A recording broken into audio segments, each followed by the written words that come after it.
Chapter 856. After the first day of the new year, according to tradition, the next step was to visit relatives and friends. Throughout the year, relatives and friends would visit each other. The Li family had many relatives and friends in the capital. Previously, with the old mistress, Li had also visited a few of them. This year, he was a lot more free. Lin Wanru had to go on a business inspection in the capital, and usually returned very late. Li asked Fang to send a few people to follow her. Although it was the new year, there were still many people who were restless. Nonsense! In the hibiscus garden, Emperor Jing threw several memorials from the imperial astronomer and the imperial censorate on the table and said coldly, "The star of calamity, Mars? The princess royal, is she someone they can slander?" Emingzu walked over and patted his back. She said softly, "Father, don't be angry. Your health is more important. As for those, they are nothing more than rumors. It doesn't matter. I know you don't care, but 3 people make a tiger. If we let it develop, I don't know what will happen in the end." Emperor Jing frowned and said, "When the heavenly hound swallowed the sun, they said that I was immoral and should issue an edict. When the heavenly hound ate the moon, they said that I was too strict with the law and should restructure the law and investigate the injustice. Now when Mars guarded his heart, they said that it was not enough for me to die, they even implicated you." On the other side, Li sat on the lawn and took a bite of cucumber. The solar and lunar eclipses were all pushed to the heavenly hound. What sin did the heavenly hound commit? Li Xian squatted beside him. He had held the half a cucumber in his hand for a quarter of an hour, but he did not take another bite. He was thinking. At first, he was thinking about a problem. Now he was thinking about life. These days, he had been studying astrology and celestial phenomena. At first, he asked Li out of curiosity why he always saw the lightning first and heard the thunder later when it thundered. Later, he knew that the speed of light was faster than the speed of sound. Therefore, when there was thunder in the distance, he always saw the lightning first and then heard the thunder. It turned out that light also needed time to spread. It turned out that when he raised his head, what he saw was the sun from half an hour ago, the Big Dipper from 100 years ago, and the Heart constellation from 500 years ago. Even when he looked up at the starry sky at night, one of the stars he saw had already disappeared. It turned out that even though Li was standing in front of him, the person he saw was not the person he saw at that time. "Hey, are you okay?" Li raised the cucumber and waved it in front of him. He was a little regretful and worried. He really shouldn't have said so much just now. The scale and magnitude of the starry sky had far exceeded the limits of what people could imagine. If, after realizing the vastness of the universe and his own insignificance, it caused him to have thoughts that he shouldn't have, that would be a great sin. Li Xian looked up at him and asked solemnly, "Who are you?" Li met his gaze for a moment and finally sighed, saying, "Looks like I can't hide it anymore." He looked at Li Xian and said seriously, "To tell you the truth, actually, I transmigrated here from more than 1,000 years in the future." Li Xian looked at him and thought for a moment, then said seriously, "If that's the case, I won't hide it from you. Actually, I'm from the moon." "People from the moon, hello." "People from the future, hello." The two of them raised the cucumbers and touched them together. Then there were 2 kacha sounds. Li Xian was very smart, and under Li Yi's long-term indoctrination and training, his ability to accept new things was unusually strong. He almost never doubted Li Yi because even if he did, he would always find evidence to prove that he was right one day. At that time, when Li Yi told him that the stars he saw were actually just balls, he didn't believe it. However, now that he had seen it with his own eyes, it turned out that those stars were really balls. "What are you going to do about the matter of Emingzu?" Li Xian lay on the lawn, folded his hands behind his head, and said, "Let them slander her like that." Li Yi shook his head and said, "This I still have to rely on you. Tell me, what do you want me to do?" Li Xian sat up again from the lawn, his eyes flashing with excitement. Changde stood behind Emperor Jing and said, "According to the report from the Secret Intelligence Division, those slanderous remarks against Her Royal Highness have not spread widely. There are indeed many rumors among the people, but compared to the previous public discussions, the impact is much smaller." Emperor Jing waved his hand and said, "What does it have to do with Emingzu? My people are not stupid. They know how to distinguish right from wrong, and will not be easily used by those who do bad things. Moreover, the things that Emingzu has done for the people, they are all beneficiaries. How can they do such ungrateful things? Changde nodded and said, maybe it's true. But he knew in his heart that this was not the only reason. In contrast, the matter of the Cui family's master and his second brother cutting off their sleeves and neglecting his wife, causing the first wife of the Cui family to have an affair with the third son of the Cui family, was more interesting than whether Her Royal Highness was a jinx. He was also very interested in this matter. It was said that the circle of the nobles in the capital was extremely chaotic, but he did not expect it to be so chaotic. Even so, we can't relax our vigilance. Emperor Jing frowned and said, pass down the order. If anyone in the capital continues to spread such bad words, they will be flogged 50 times. Your Majesty, this matter must not be. Li Yi came over from the side and explained. Preventing the people's mouths is more important than preventing a river. The more we suppress it, the more it will rebound. At that time, even if Her Royal Highness is not a jinx, she will be called a jinx by them. Seeing him come over, Emperor Jing lay back on the rocking chair, waved his hand and said, don't beat around the bush. If you have any ideas, just say it. It's better to spread the public opinion than to block it. Since everyone thinks that a jinx has rushed to the emperor, as long as they know that Yinghua and Xinsu are far apart and can't collide no matter what, wouldn't it be better? After listening to Li Yi, Emperor Jing seemed to think of something. He straightened up and turned to look at Li Xian, asking, can the Academy of Sciences really see Yinghua clearly? Li Xian nodded and said with a smile, Uncle Emperor, in 3 days Xian'er is going to hold a stargazing meeting at the Academy of Sciences. At that time, not only Uncle Emperor, but the royal family, the nobles in the capital, and the ministers in the capital can all see the true appearance of Yinghua. If Uncle Emperor is interested, you can also see what is on the moon. Emperor Jing looked at him and pondered for a moment before asking, how confident is the Directorate of Astronomy? Li Xian smiled and said, Xian'er is going to ask the Directorate of Astronomy. It's obviously just an ordinary solar and lunar eclipse. How can it be related to the Heavenly Hound? Yinghua and Xinsu are thousands of miles apart. How can they meet? How can this be a warning from heaven and an ominous sign? Emperor Jing was puzzled. Solar and lunar eclipse? Li Xian nodded and said, its Heavenly Hound swallows the sun, and Heavenly Hound eats the moon. 3 days later, Xian'er will tell Uncle Emperor how the solar and lunar eclipses are formed. This is just a normal astronomical phenomenon, not an ominous sign, and Uncle Emperor can't be blamed. Emperor Jing waved his hand and said, there's no need to stay at the Academy of Sciences. 3 days later, I will hold a banquet in Hibiscus Garden with the ministers. Your stargazing meeting will be held there. Chapter 857. How's the situation outside? Cui Qingze was pacing in the room when he saw a man hurrying in from outside. He immediately asked. The confidant of the Cui family naturally knew what the family master was concerned about these days. He immediately said, Master, I've sent more people, but there's still no effect at present. That's strange. Cui Qingze furrowed his brows.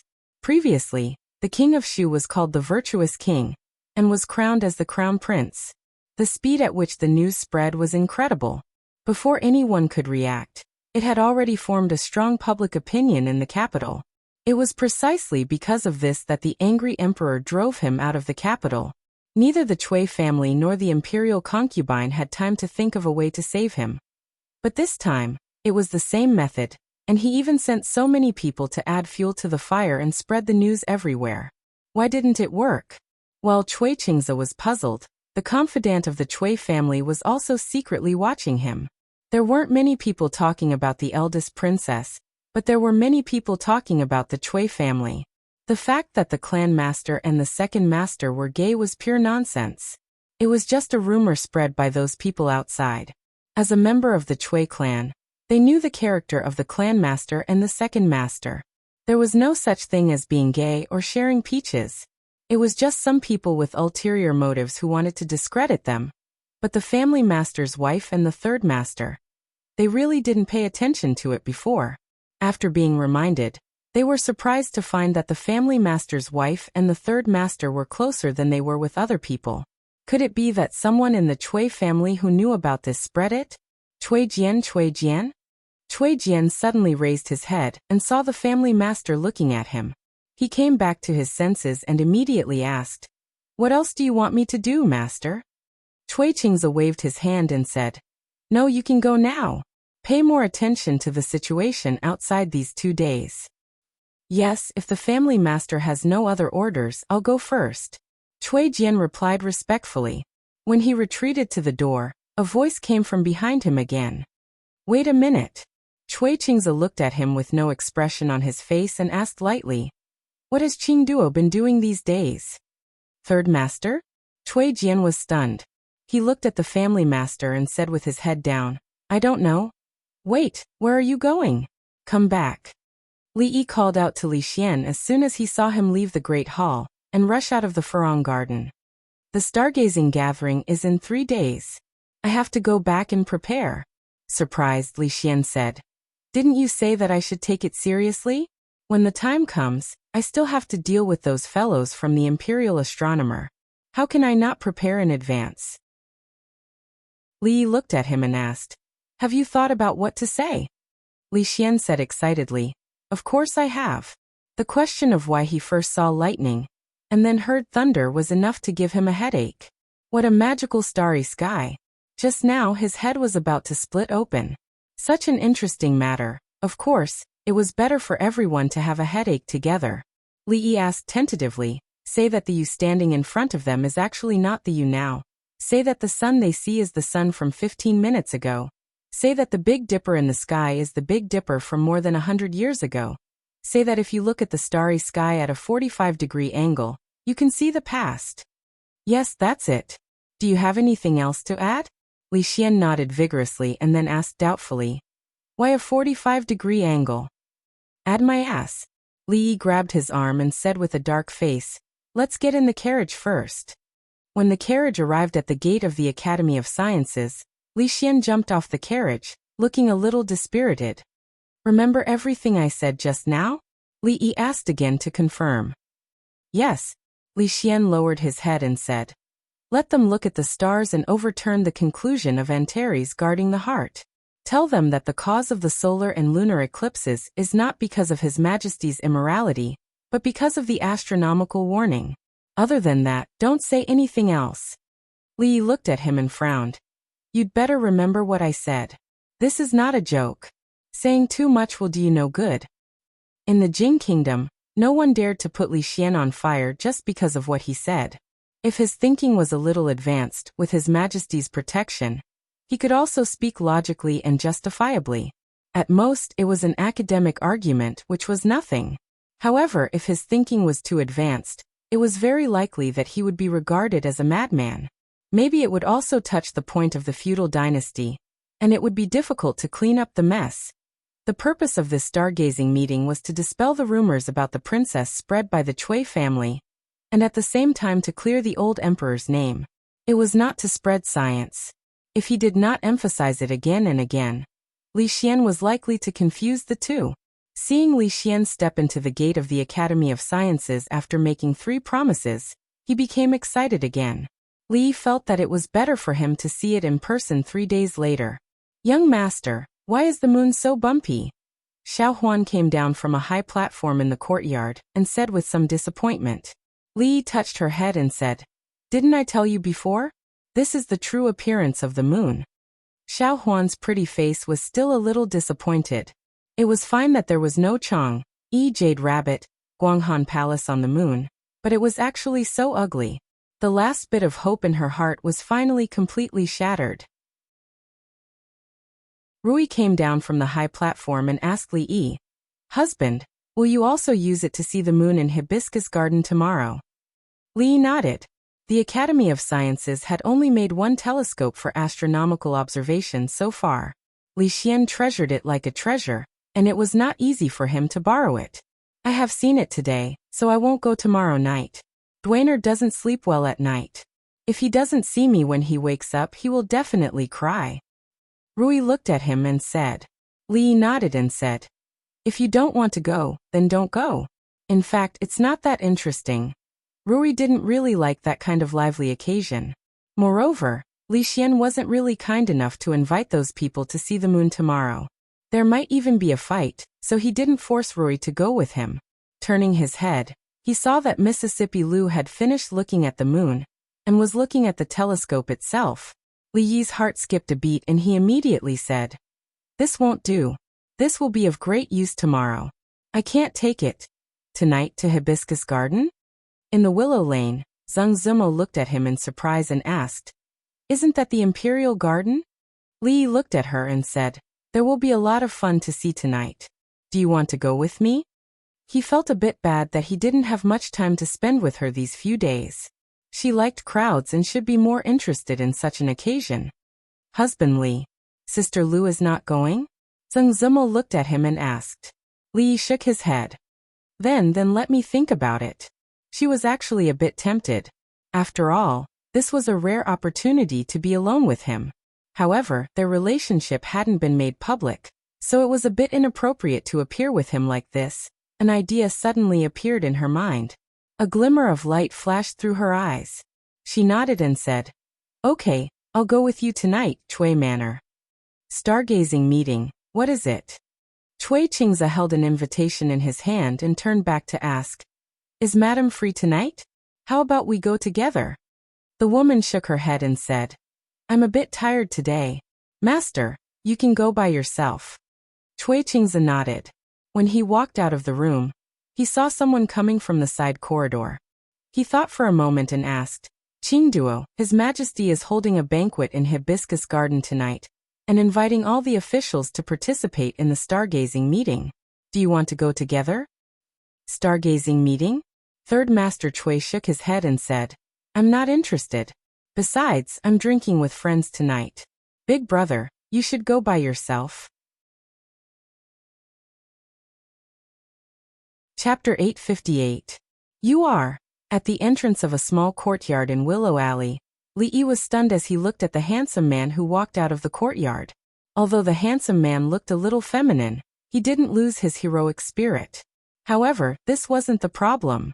The problem was that she wasn't dressed like this when he saw her in the morning. Li Yi looked at her in surprise and asked, "Why are you dressed like this?"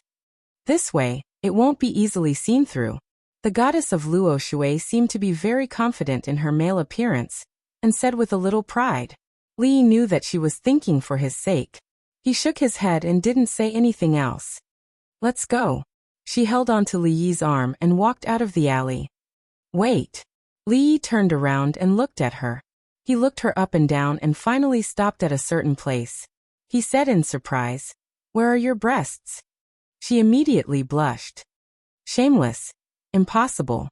Why did they suddenly disappear? Was it just an illusion before? He was puzzled. His arm was gently pinched, and then he heard her extremely shy voice. "Entangled, entangled." On the street outside the alley, the sloppy old man looked at Fong and asked in surprise, "That thing can see the moon?" "Of course." Fong looked at him and said with some regret, "I wanted to call you yesterday and let you broaden your horizons. Unfortunately, I couldn't find you." Seeing a figure walking out of the alley, he immediately jumped off the carriage. He saw the son-in-law and a handsome man walking out hand in hand. He stood there in a daze. The next moment, he turned his head and sat next to the sloppy old man again. He said, "The moon is really big and round today." However, the son-in-law said that Chang-yi isn't on the moon. "It's a pity.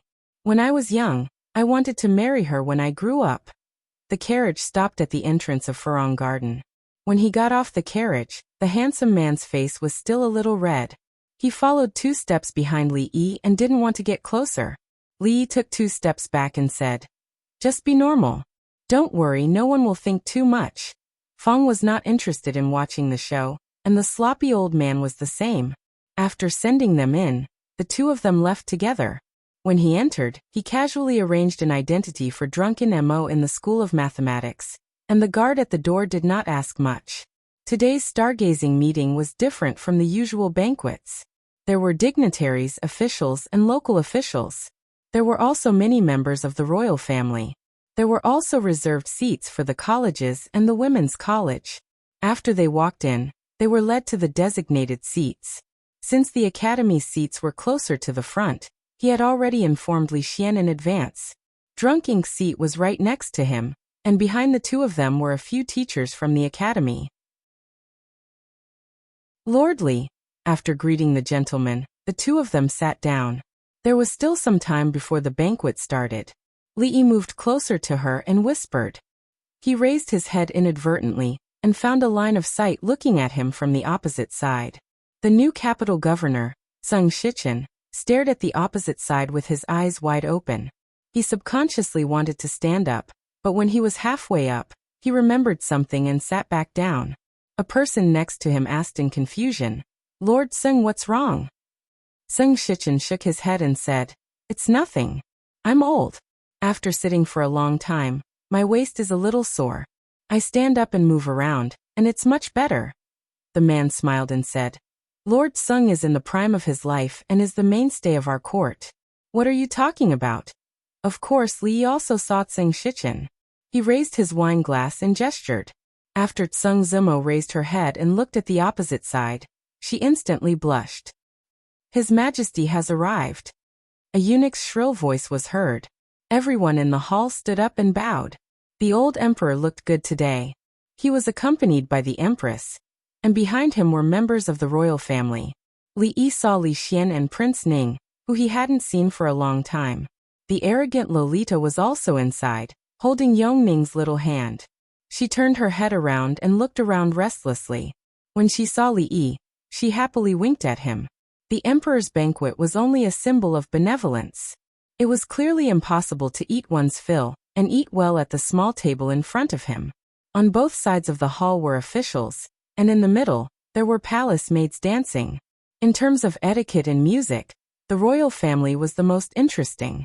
Those palace maids were also selected from thousands of people. They were slim and beautiful, and even they were of the same height. Naturally, there was nothing to say about their appearance. Looking at their dance movements, there was a kind of classical beauty everywhere. It was an extremely wonderful visual enjoyment, but after looking at it for a long time, it was a little painful. Where are you looking at? I'm looking at Lord Zeng. He's been looking at us. Li Yi rubbed the place where she had just pinched him and felt wronged. Nonsense. She glanced at Li Yi and then put her hand back on him. But this time she didn't pinch him. Instead, she gently stroked him and asked in a low voice, Does it hurt? It doesn't hurt. Li Yi shook his head and said, But what I said just now is true. Lord Zeng is really looking at us. If you don't believe me, look. Zeng Zimo looked up and met a certain gaze. She immediately retracted her hand with a red face and lowered her head, no longer speaking. The highlight of the day was naturally not this meal, but Li Xian's stargazing. Not long after, a eunuch stood up and announced that the Academy of Sciences would share the burden of the emperor. They had developed a divine object that could see the stars in the sky and correct the calendar. It could also replace the horse scouts and observe the enemy from the front. After a series of rewards for the Academy of Sciences were announced, the crowd was led out of the hall to see the true appearance of the moon and Mars. The old emperor took the lead and walked out of the hall, and the officials naturally followed. Just as Li Yi stood up, a voice came from behind. Sir, wait a minute. The proud Lolita ran over from behind while holding Yong Ning's hand. She looked at Li Yi and then at the Luo Shui goddess who was disguised as a man, and a look of doubt appeared in her big eyes. Sister Zimo. There was a period of time when Yong Ning was particularly clingy to her, but she recognized her at a glance. She hadn't seen the sister who could sing for her for a long time, so she ran over happily. A look of embarrassment appeared on Zeng Zimo's face, and she was at a loss. She thought that she wouldn't be recognized when she was disguised as a man, but she didn't expect that she couldn't even fool a little girl of 6 or 7 years old. The proud Lolita was surprised for a moment, then ran over and shook her arm. Hee, so it's Sister Zimo. It's so fun, can you teach me how to dress as a man next time? Now it's Brother Zimo. Li Yi walked over and said, All right, we'll talk about this later. Let's go outside and watch the show first. I didn't expect Mars to see so clearly. That's right. So Yinghua is a ball just like the moon. Lord Chun, make way, it's my turn to look. Lord Su, didn't you see it just now? Don't waste everyone's time. Outside the hall, countless people surrounded a strange cylindrical object, pointing at it and discussing it. The stargazing event had started 3 days ago, and now, it had long aroused the curiosity of everyone. Those who had already gone up to watch were all surprised and surrounded by the crowd, asking questions. Those who hadn't seen it felt like hundreds of claws were scratching their hearts, and they couldn't wait to go up immediately. Mars. Cui Chingze looked at this scene, and his face darkened slightly. A bad feeling welled up in his heart. Chapter 859. It's too small, I can't see it clearly. Lord Wei's eyes are failing him, of course he can't see it clearly. Let me see. Mars' position is indeed a ball, but where is the heart? Didn't they say that the star of misfortune rushed to the heart? I can't see it. Stop looking, we've been looking for a long time, but we still can't find the heart. To the courtiers, the thing in front of them was really a strange thing. It could see things from afar so clearly. And Mars was hanging in the sky. Who would have thought that the flashing light in the sky that they usually saw at night was actually a ball? Seeing is believing. This was a concept that had existed since ancient times. Most of the people present firmly believed that the eyes could not deceive people. Moreover, a few old generals in the military had just said that the Academy of Sciences had already given the military one of these things. They called it the Eye of the Heavens, and it could even see the head of the enemy from a few miles away. Ambushes and traps were all useless under the Eye of the Heavens. The courtiers trusted the school of mathematics the most. Those who came out of it were all powerful people, and they were talents that the court fought over. As for the Academy of Sciences, they thought that it was something that the crown prince would play with for a few days on a whim, and then abandon. However, no one expected that the thing that the Academy of Sciences came up with would cause a stir in the court several times. There was no need to mention the kite that could send people to the sky, the water wheel that could easily pump water from a low place to a high place, and the farming tools that could greatly simplify the plowing process.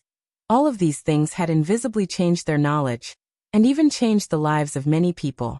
Nowadays, for the farmers, cattle were no longer that important. As long as there was a strong laborer in the family, coupled with the new farming tools, they could completely play the role of the cattle. This was enough to be called a groundbreaking event. His Majesty was so happy that he rewarded 100,000 taels of silver. After such a short period of time, the Academy of Sciences came up with such a magical device, and it was a great eye-opener for everyone, of course. Many people knew that today's event would not be as simple as looking at the stars. The matter of Mars guarding the heart had caused an uproar. Now there was a rumor among the people that Her Royal Highness was the Mars Bane. It was the princess who offended His Majesty. How could the Academy of Sciences not have any ulterior motives for holding a stargazing event at this time that involved a sensitive topic like Mars? Cui Chingze's face was somewhat gloomy. He had already guessed the purpose of this stargazing. He glanced vaguely in a certain direction, and the official nodded slightly. The telescope that was used to observe Mars was the one with the highest observation distance and the best quality. However, if it was used to observe the moon, it didn't have such high requirements. Apart from that one, there were a few others of slightly inferior quality, but they were more than enough to watch the moon. Sir, is there really no Chang'e on the moon? The proud Lolita ran over from afar. She had just seen the moon through that strange thing. That bumpy, ugly thing was not the moon she had imagined. The moon in her heart had Chang'e, the jade rabbit, and the beautiful osmanthus tree. The moon palace was not like that. Li shook his head helplessly. The proud Lolita asked pitifully, "Is there no osmanthus tree or the moon palace?" Li could only shake his head. "What about the jade rabbit? There should be a jade rabbit." Li still shook his head. The proud Lolita was very sad. She threw herself into Li Yi's arms sadly, and her tears were about to fall. Li Yi stroked her hair. Although it was indeed a little ruthless and cruel to burst a girl's dream, Shanning had grown up. Compared with the cruel world she would recognize in the future, it was nothing at all. Her Royal Highness threw herself into the arms of a man. In the eyes of the other officials around, it was certainly a little unbelievable, But the situation in front of them was a little different. County Marquis Li was the master of Her Royal Highness, so his identity was naturally closer. His Majesty doted on the little princess the most. She was usually simple-minded, and when she was sad, it was inevitable that she would do something beyond the bounds of propriety. However, everyone deliberately ignored this scene. With His Majesty's love for her, even the censors did not dare to step forward to criticize her. The proud Lolita wiped the non-existent tears, secretly glanced at the master, and then secretly glanced at Brother Drunkard, next to him, and generously held the master's hand. He was sad just now, and sad people could have a little preferential treatment. In the field, Li Xian had already taken out a model of the sun and the moon and was fiddling with it. As for Earth, which was the land they were on, Li did not allow him to tell the people present that the land they were stepping on was actually a ball. It was just that a board with the surname Fong was used to replace it. This was to avoid some unnecessary trouble. We know that the sun and the moon are both in the sky. After the sun sets, the moon rises, but this is not absolute. In fact, we often see the situation of the sun and the moon in the same sky, but because the sun is too strong, we can't notice it. There were 3 people from the Academy of Sciences holding the model of the sun, the moon, and the earth respectively. Li Xian stood at the side and waved his hand. After the 3 people moved their positions, according to the order of the sun, moon, and earth, they formed a straight line. When the moon runs to the middle of the earth and the sun, it will block a part of the sunlight, casting the shadow of the moon on the earth. People who are shrouded by the shadow of the moon can't see the sun that is blocked. This is what we call heavenly dog swallowing the sun. This principle was very easy to understand. In addition, there were 3 people there holding the model to demonstrate, and the 4th person lit a candle to simulate the sunlight. Indeed, a black shadow appeared on the earth. Someone stood on the earth and took a look, and immediately came to a realization. So that's how it is. Li glanced at the official. When Li Xian chose the actors, he was too sloppy. This acting was a little exaggerated. Although it was exaggerated, the principle was still the same. He didn't come up with any new theory. He just used the concept that everyone already had to explain the cause of the solar eclipse in a vivid manner. None of the people present were stupid. If they still couldn't figure it out, they wouldn't be here today. Li Xian waved his hand, and the position of the 3 people changed again. Using the same principle, if the moon runs to the opposite side, and the earth is between the moon and the sun, then the moon will leave the earth's shadow. This is what we call heavenly dog swallowing the moon. The place suddenly became a little quiet. After listening to the Crown Prince's explanation, they were surprised to find that the principle was actually so simple. At the beginning, the Crown Prince had already used a very simple example to tell them that the moon itself couldn't shine. Otherwise, there wouldn't be a full moon and a half moon. Although this was contrary to their previous beliefs, the Crown Prince's reasoning was reasonable. They just needed to think about it for a while to understand it. After that, everything else was natural. Heavenly dog swallowing the sun, heavenly dog swallowing the moon, heavenly dog. Even if they hadn't heard the Crown Prince's explanation, they still didn't believe it. If the sun and moon had already been swallowed by the heavenly dog, could it still spit them out? Wouldn't the heavenly dog find it disgusting to stutter so many times? A bunch of nonsense. This is simply a bunch of nonsense. Just as everyone lowered their heads in contemplation, and the place became quiet, a voice suddenly rang out from the crowd. An old man walked out from the crowd and said loudly, "The book of history says that only when she is at peace Judah is subverted, Shen is confused by wine, Bianguan is separated, Tianji is disturbed, Xia abandons Juxi. It is the new moon of the autumn season." The old man looked at Li Xian and said indignantly, "Every heavenly dog swallowing the sun means that the Son of Heaven doesn't cultivate virtue, and the heavens are warning. This is?" Li Xian looked at him and asked. The old man said righteously, "I am the imperial astronomer."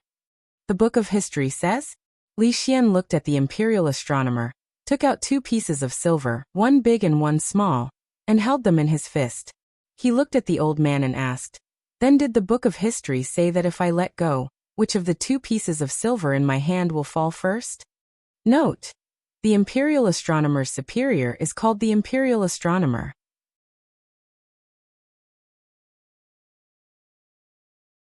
Chapter 860.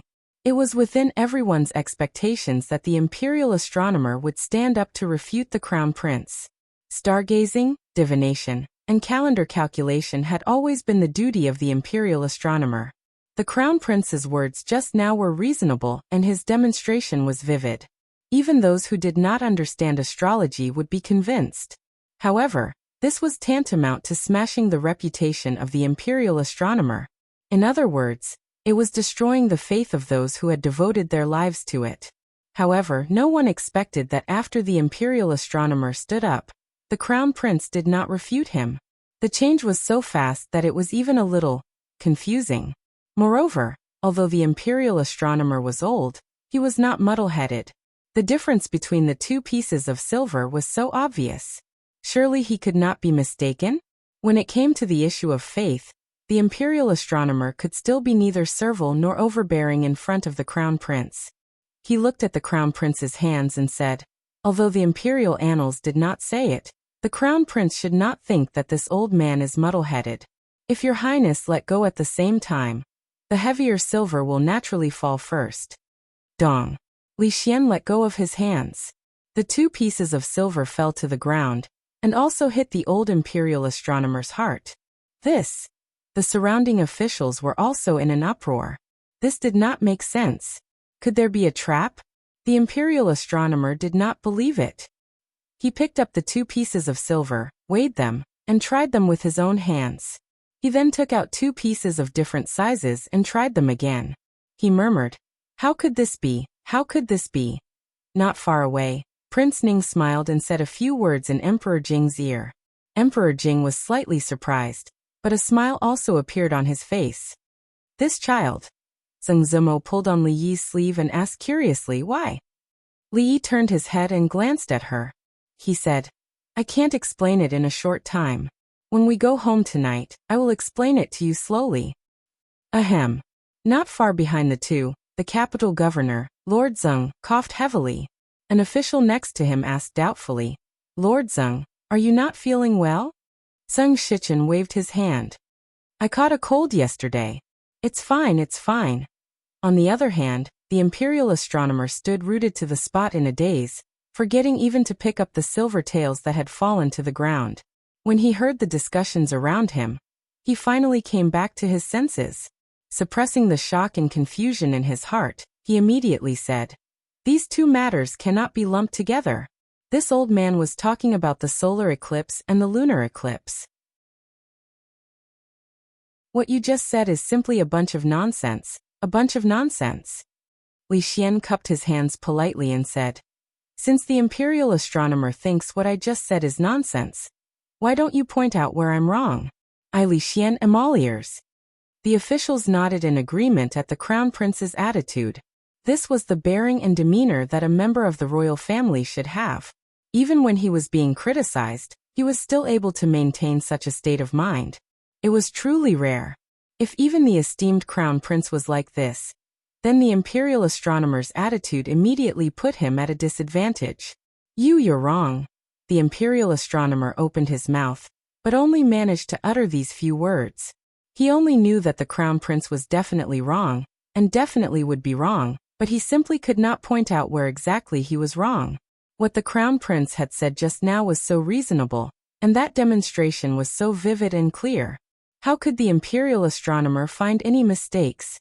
After opening his mouth a few times, he waved his hand and said loudly, "A bunch of nonsense, simply a bunch of nonsense." Li Xian continued to ask politely, "Since it's nonsense, may I trouble the imperial astronomer to tell me where the nonsense is?" In short, a bunch of nonsense." "My lord, you're being a little unreasonable." Li Xian was not the only one who thought that the imperial astronomer was being unreasonable. Most of the people present felt the same way. Even if the crown prince was wrong, as long as the imperial astronomer gave a basis, everyone would be able to come to a conclusion. However, it was obvious that the crown prince had always been reasonable and polite. The imperial astronomer only understood the words "a load of nonsense." It was obvious that the imperial astronomer was being a little unreasonable. The smile on Li Xian's face had already disappeared. He looked at the old man and said coldly, "I'm trying to reason with you. If you continue to be unreasonable, the Academy of Sciences and the Crown Prince's residence will not be so easily bullied." The old man shuddered when he looked at him, but he suddenly laughed maniacally and said, "I remember now. You just said that the lunar eclipse was the shadow cast by the Earth on the Moon. In that case, the shadow of the Earth on the Moon should be extremely square, so why is it curved?" The moment these words were spoken, the entire place fell silent once again. Many people thought about it and nodded slightly. The imperial astronomer's words made a lot of sense. If the crown prince could not explain, then his previous judgment was very questionable. A thoughtful expression appeared on Li Xian's face. He nodded and said, "What you said makes sense." A smile appeared on the imperial astronomer's face. "So you admit that you're talking nonsense?" Li Xian thought for a moment, then said, "It's all thanks to the imperial astronomer's reminder. Since the sun is round, the moon is round, and even Mars is round, and all the stars we see with this object are round, why can't our Earth be round in the same starry sky?" He suddenly clapped his hands and said in sudden realization, "That's right, no wonder the shadow of the Earth on the moon is curved. No wonder we can only see far by climbing high. No wonder the horizon is also curved when standing by the sea. No wonder we always see the mast before the hull of the ship when sailing from the sea.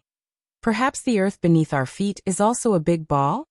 The imperial astronomer stood where he was, the crown prince's words echoing in his mind. Then there was a buzz. "Hee, a bunch of nonsense, a bunch of nonsense. Misleading people with lies, this is misleading people with lies. Fiend star, so you're the fiend star, fiend star."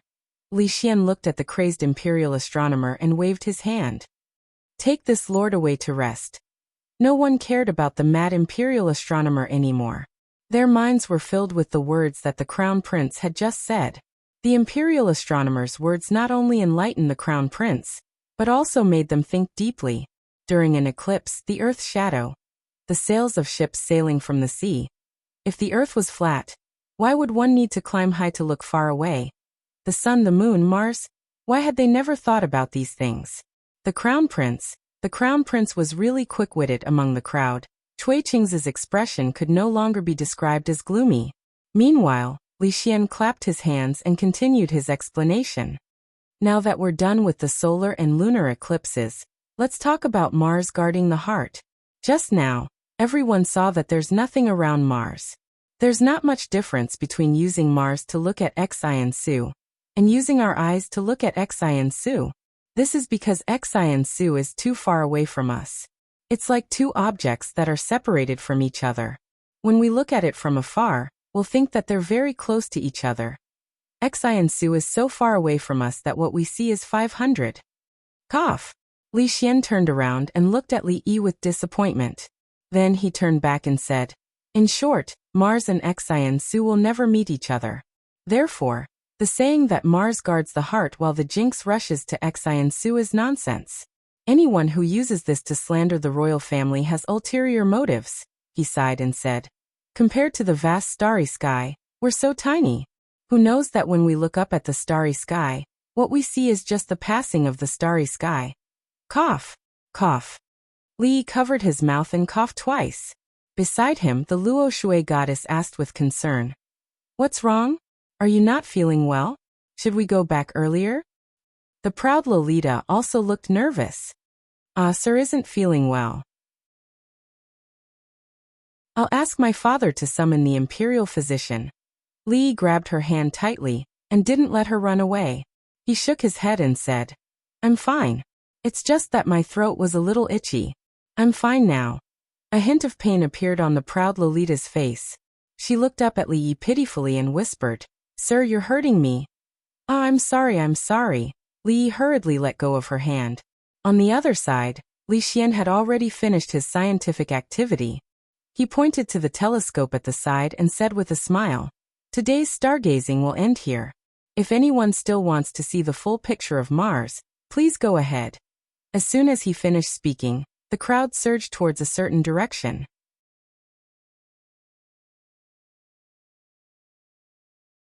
Chapter 861. The Stargazing Conference opened the eyes of all the officials and nobles present. His Royal Highness convinced people with reason, crushed the imperial astronomer unilaterally, and completely overturned the rumors that had been circulating for hundreds of years. This was not the first time that the Academy of Sciences had subverted tradition. Even people could grow wings and fly to the sky, which proved that the heavenly hound that they didn't believe in actually existed. This was also within the range of their psychological tolerance. As for the fact that the ground under their feet was actually a big ball, for a while, some people still found it difficult to accept. But His Royal Highness's arguments were sufficient, and even if they wanted to refute, they didn't know where to start. Just the matter of a heavy object falling to the ground was enough to make them think for a long time. And Terry's guarding the heart was a jinx, and the rumor of His Majesty naturally fell apart. After today, if anyone dared to use this matter to make a fuss, it would mean that they had ulterior motives and intended to slander the eldest princess, who had made great contributions to the country. His Majesty would not easily forgive such bad behavior. The banquet came to an end. Emperor Jing and the Empress got up, and the officials gradually dispersed. Although there were some waves in the middle, today's stargazing conference could be regarded as successful. Li Yi was very glad that he finally came to see. Otherwise, he would have been ruined by Li Xian, who couldn't control his mouth when he was happy. Let's go back to. Li Yi turned his head and said. Zhang Zimo nodded gently. At this time, a female official came around from behind and whispered, Master Li, the eldest princess has been waiting for you outside for a long time. Zhang Zimo looked at him and said, You go first, I will wait for you here. Li Yi shook his head and said, Let's go together. There should be nothing important, so we can go out together. The eldest princess had been accompanying the Empress and Princess Ning today. Li Yi saw her, but he was a little far away and didn't say much. She was going back to the palace at night. When Li Yi walked out of the hall, he saw her waiting in the corridor on the left from a distance. Li Yi walked over, first tilted his head to look at Zhang Zimo, and introduced, This is, I know. Emingzi nodded slightly to her. Miss Zhang. Your Highness. Zhang Zimo bowed to her. No need to be so polite. She shook her head and pointed ahead. It's getting late. Let's talk as we walk. She didn't say anything about the cross-dressing goddess of Luo Shui, nor did she ask anything about it. As a result, Li Yi didn't even have the chance to explain himself. She walked in front, and after a few steps she looked back at Li Yi and said, You've worked hard for this matter. What are you talking about? Li Yi shook his head. Moreover, the one who's really suffering is Li Xian. If we don't let him say what he wants to say, it must be very uncomfortable. After tonight, the Cui family shouldn't be able to cause any more waves. Are you sure the Cui family is behind this? What else? Li Yi waved his hand and said, Don't worry too much. After this time, they have almost no other tricks to play. However, we still need to be on guard. After all, a cornered dog will jump over the wall, and a cornered rabbit will bite. In the next 2 days, there should be some rebound, but you don't have to worry about this. Tonight's stargazing gathering was only to shut the mouths of the discerning people in the court. The most important thing was the ordinary people who didn't know the truth, and were easily incited by evil people.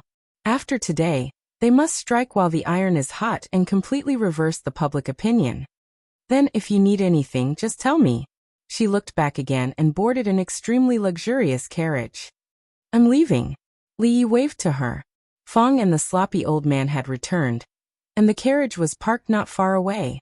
The two of them had roasted chicken in one hand and fine wine in the other, leaning against the carriage and chatting enthusiastically against the moon. Li Yi was about to walk over, but Zhang Zimo shook her head and said, Anyway, it's not far. Let's walk back. Li Yi waved to Fong, who was driving the carriage, and the carriage slowed down. It didn't get too close and hung far behind them. Zhang Zimo looked in the direction where the carriage disappeared and murmured, It's really not easy for a woman like the eldest princess to govern such a large country like this. Yes, Li Yi nodded. If she gave birth to a man, she would definitely be emperor material. Zhang Zimo tilted her head and glanced at him. You're the one who doesn't want her to give birth to a man, right? Li Yi thought about it carefully and felt that he really couldn't accept it. He looked at her again and said, "It's fine if she's a man, but it's also a different feeling for a woman to dress up as a man." He reached out and pinched her chin. "Come, little brother, give me a smile." A figure walked out of a shop on the side of the street. A smile had just appeared on her face and she was about to greet him, but she quickly retracted her arm halfway. Li Yi looked at Lin Wanru, who had walked out of the shop. Lin Wanru stood on the steps and looked at him. "Well, I'll take a look and go back later." She turned around and walked into the boutique again. Goddess Luo Shui blushed. After glaring at him, she quickly ran in. "Miss Lin, wait a minute. It's not what you think." When they walked back together, Lin Wanru looked at him apologetically and said, "I'm sorry, I just thought." Li Yi shook his head. He couldn't blame her. After all, when Zheng Zimo was dressed as a man, she looked like a slightly androgynous young man. Whether it was men or women, she was very attractive. The scene just now appeared in her mind. She turned to look at Li Yi and asked, "You have?" Li Yi knew what she was asking. He nodded and said, "We just need a suitable time to welcome her in." "Then does Sister Lu know?" Li Yi nodded. "No wonder." Lin Wanru nodded, and then asked, "Miss Ruoqing, you should also." "Ruoqing." Li Yi thought for a moment and said, "There are still 2 more opportunities." Then, no more." Li Yi waved his hand again and again. He didn't see it before. Why was Miss Lin so curious? He immediately changed the topic and said, "It's so late. What are you doing in the shop?" Lin Wanru turned around and said, "Today I investigated some customers who were used to buying ready-made clothes in the shop, and then I helped them with the accounts. There are still a few opportunities." A few steps behind the two, Lin Yong counted with his fingers. When he raised his head, he let out a long sigh. The Cui family. When a maidservant went in to serve tea, she held her breath. After leaving the room, she wiped the cold sweat from her forehead and quickly ran away. In the hall, Cui Qing's face was extremely gloomy. He picked up the tea in front of him and drank it all in one gulp. However, because the tea was too hot, he spat it out again. His face turned red, and he slammed the teacup on the ground. The teacup shattered, and the tea splashed everywhere beside him. Cui Qingming asked in disbelief, "That imperial astronomer has really been driven crazy? Is there no one else in the imperial astronomer who has come forward?" Cui Qingzi slapped the table and said angrily, "Who would have thought that the thing in the Academy of Sciences could even be seen by Yinghua? That ball is clearly hanging there. Everyone has seen it. How can the imperial astronomer argue with him?" Cui Qingming looked dispirited. "But our arrangements these days. Those old foxes in the court can't be counted on." Cui Qingzi waved his hand and said, "While the matter of the stargazing conference hasn't spread, let's add some fuel to the fire. After doing so much, there has to be some splash." Cui Qingming nodded and said, "I'll arrange it right now." After Cui Qingzi sat down, he asked again, "Where's Qing Duo? Why didn't I see him last night?" Cui Qingming said, "Qing Duo went out to drink with his friends. The Chu family still needs to be maintained. He has a good relationship with the second son of the Chu family. In the evening, he met a few friends, and it seems that he went to the Drunken Moon restaurant." Cui Qingzi nodded, and his face looked a little better. Qing Duo is quite sensible to think of this. "All right, you can go back to your work." After Cui Qingming left, Cui Qingzi walked out of the room and asked, "What is Madam doing at night?" A maid at the door immediately replied, "Madam said that she was not feeling well, so she went back to her room early to rest." Cui Qingzi nodded again, and his heart immediately felt much better. At the same time, in a room somewhere in the Cui residence, a charming woman sat on the bed, looking sullen. Didn't he just drink with someone the day before yesterday? Why did he go again? It's a rare opportunity, and he wasted it.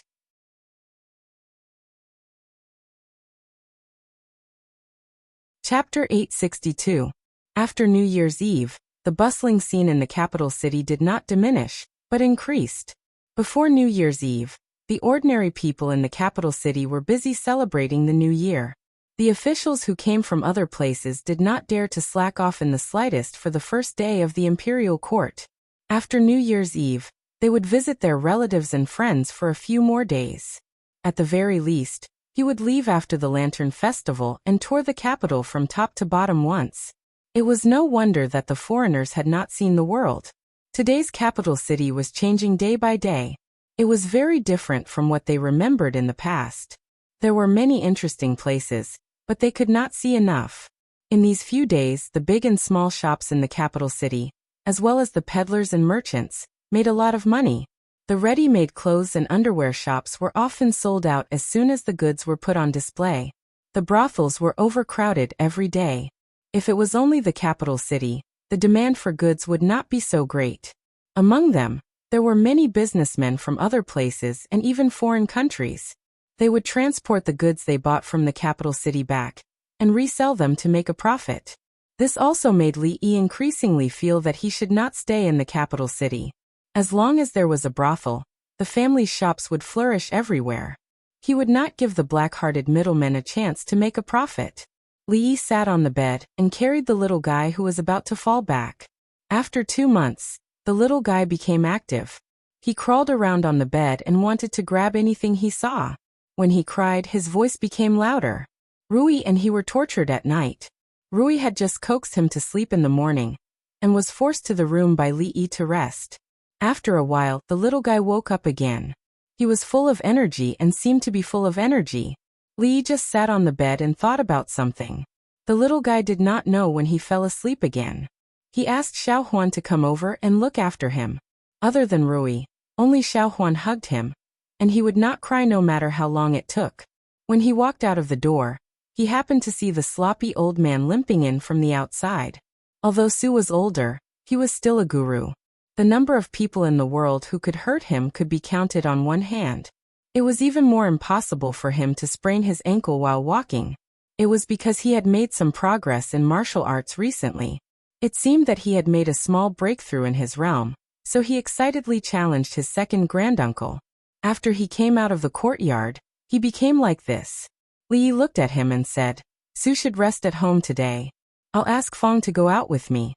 The old man was already in such a state, yet he still wanted to trouble him to accompany him. It would be suspicious if he was abusing the old man. It doesn't matter.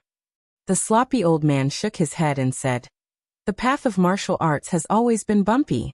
This small injury is nothing." Li Yi leaped up and landed steadily on the carriage. The sloppy old man glanced at him and said with some surprise, "You've made some progress recently?" Li Yi lifted the curtain, turned around and said with a smile, "I ate well, slept well, and was in a good mood. I accidentally entered a little." There was never a lack of topics in the capital city.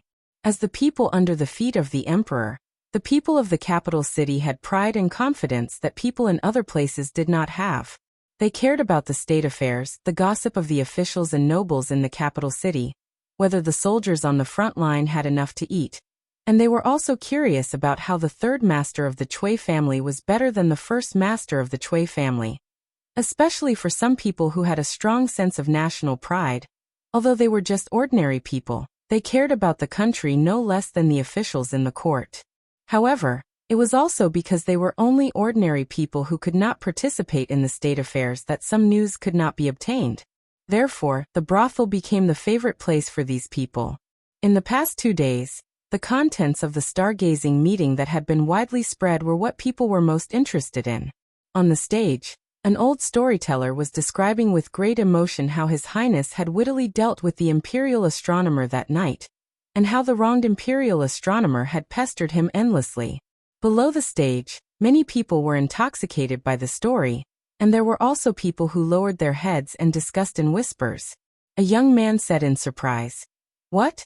2 pieces of silver with a huge difference in weight fell from the same height, and fell to the ground at the same time. Shouldn't the heavier one fall first? This is too unimaginable. A young man beside him smiled and said, "If this brother doesn't believe it, you can take out 2 pieces of silver and try it. You will immediately know whether what he said is true or false." "Brother, what you said is reasonable." The young man nodded and took out an ingot of silver and a silver fragment from his waist. He stood up, raised them to the same height, and let go at the same time. The 2 pieces of silver fell too fast, and he could not see which one fell first. But this was far from what he had imagined, that the silver ingot should fall earlier than the silver fragment. An expression of disbelief appeared on his face. It's actually true. The young man beside him picked up the 2 pieces of silver on the ground and put them in his bosom. He said, although it's a little unimaginable, seeing is believing. We have always been wrong. Yes, I didn't expect that we would be wrong for so many years when we could easily verify the truth. The young man nodded and sighed inwardly. He then looked at him with a frown. That's my silver. What, yours? I clearly picked it up. In another restaurant, a green-robed scholar was talking loudly, attracting the attention of the onlookers in the restaurant. What stargazing meeting? They actually said that the earth under our feet is a big ball. This is ridiculous, a bunch of nonsense. The green-robed scholar spoke passionately. He drank a cup of wine and said again, the heavenly dog swallows the sun, and the heavenly dog swallows the moon. The sages have long explained this. Could it be that we scholars have been reading the sages' books all along have been wrong? Since ancient times, there has never been a woman in charge of the government. She abandoned the moral principles and ignored them. That's why there are bewilderment guarding the heart and warning the celestial phenomena. Now someone actually wants to use such a twisted theory to cover up the past. What is his motive? What is his motive? If Her Majesty insists on doing this, the country will fall, the country will fall. We scholars.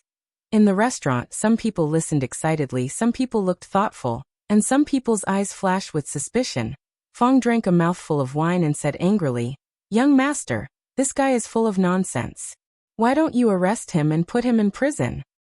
Li shook his head and did not speak. The sloppy old man tore a chicken leg and said lightly, the Jing kingdom does not convict people based on words. The emperor is muddle-headed, and the officials and the people can be scolded. These scholars are the most united. If you arrest one of them, countless more will appear. In this way, the world will be in chaos. Fong slapped the table and said, is there no way to deal with him? As soon as he finished speaking, there was a noise at the door. Hey, where did the beggar come from? You can't go in here. I want to find my husband. My husband is inside. What do you mean by your husband? Go, go, go. I'll give you a bun. Go quickly. My husband will be the top scholar in the future. I want to see him. Top scholar? The waiter was slightly stunned when he heard the ragged woman's words. The woman took this opportunity to break in. She quickly walked to the green-robed scholar, grabbed his sleeve and said excitedly, husband, I finally found you. She pulled out a 5 or 6-year-old girl behind her and quickly said, young man, hurry up and greet daddy.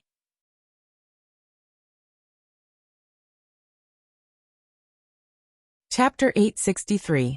The little girl raised her head and looked at the young man. She blinked her big watery eyes and said timidly, Daddy. The scholar in cyan shirt was talking with his saliva flying everywhere. He had already thought that after this matter, he would probably have a way to become an official. He was stunned by the sudden scene in front of him. When he came to his senses, he saw the ragged woman pulling his sleeve. He immediately waved his hand in disgust and said angrily, you must have mistaken me for someone else. Who is your husband? The woman pushed the messy hair off her forehead and said hurriedly, husband, don't you know me? I'm Yang Yang. The young scholar's face changed. Was it really a love affair that he had gotten into on his way to school? But he couldn't remember when he had a love affair with this woman named Yang Yang. Now he had a family, and his wife's family had some power in the capital city. Usually he relied on his father-in-law to help him. Even if he really had a love affair with her, he couldn't admit it at this time. He suddenly shook his sleeve and said loudly, I don't know you. You must have mistaken me for someone else. The woman was stunned and looked at him in a daze. The excitement on her face gradually disappeared, and her face turned gray. In order to find you, I took young man on the road for a year. When we finally arrived at the capital city, young man was seriously ill. If it weren't for a kind-hearted person, she would have. She said in a desolate voice, I know you already have a family in the capital city. I won't disturb you anymore. I will raise young man alone. The little girl looked up at the young scholar with tears in her big eyes. Mother, father doesn't want us anymore. The woman wiped away her tears and said, Young man, I mistook you for someone else. Let's go. I'll take you to find your real father. After saying that, she took the little girl's hand and left without looking back. In the restaurant, the young scholar stood there in a daze. Looking at the disgust in the eyes of the people around him, he opened his mouth, but in the end he didn't say anything and left gloomily. He looks like a dog, but I didn't expect him to be such a cruel and unscrupulous person. She's just like Chun Shimmy from the drama. I thought that story only existed in dramas. I didn't expect. Abandoning his wife and son. Yet he is still a scholar. Does he deserve to be called a scholar? He only knows how to read the book of the sage. Is that all the sage taught him? That woman is so pitiful. Her words just now clearly showed that she had already given up all hope. It's really a pity for this mother and son. After the azure-robed scholar left, the people in the restaurant became filled with righteous indignation. In their hearts, the words of a scholar still carried some weight. These people read the book of the sage and preached great principles. However, what principles could a beast in human attire, who could even abandon his wife and son, say? One of them shook his head and said, Her Royal Highness has never paid attention to such slander. Her Royal Highness only cares about the people of our Jing country. These days, how many new laws have been implemented, how many people can afford to eat, and how many people can afford to study. They don't even think about how much their wives and children have received from Her Royal Highness. These people are cruel and unscrupulous, unscrupulous and unscrupulous. Another person said indignantly, If this is a jinx, then I hope that there will be more jinxes like this in our Jing nation. In the restaurant, many people revealed ashamed expressions. Just now, when they heard that heartless and unscrupulous person speak so eloquently, they almost believed him. Among them, how many of them had benefited from Her Highness? Not only did they not repay her kindness, but they even helped some people with ulterior motives to slander her. This was ungrateful, bah! Fong spat out a chicken bone and scolded, Scum! Then, a puzzled expression appeared on his face and he asked, Son-in-law, do you feel that the woman just now is a little familiar? Not very familiar. Li Yi nodded, stood up and said, Let's go and have a look at other places. At the entrance of a tea house, the waiter stopped Li Yi and the other two people and said with a smile, Sir, this place is booked by someone today. Casually catching an ingot of silver that Fong threw over, the waiter immediately smiled brightly and said, Sir, please come in. There were many figures in the tea house. Most of them were young people dressed like scholars. They were probably holding a poetry meeting or something like that. Some were writing, while others were commenting loudly. Now that the emperor is ill, the Eastern Palace is empty, and women are in power, the rules are in chaos. The weather is warning us, but the court is ignoring it. I really don't know where the future of our Jing kingdom lies. Someone in the tea house frowned. Today, everyone was making friends through literature. Although the young people were full of ambition, it was inevitable that they would discuss the affairs of the country.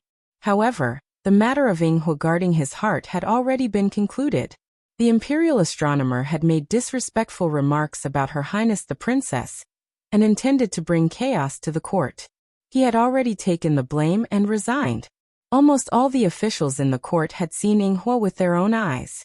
What was the intention of this scholar with the surname Wang to make such remarks at this time? The people of my generation who study. The scholar with the surname Wang had only just started his sentence when he was interrupted by a voice. A plump woman with heavy makeup barged in from outside. Behind her were a few sturdy men. She scolded, T scholars. Don't you scholars have to pay when you visit prostitutes? The scholar with the surname Wang's expression changed. He quickly walked forward and whispered, Didn't I say that in 2 days? Bah! The old brothel keeper waved her hand and said angrily, It's only right and proper to pay when visiting prostitutes. It's not easy for us to open our doors to do business.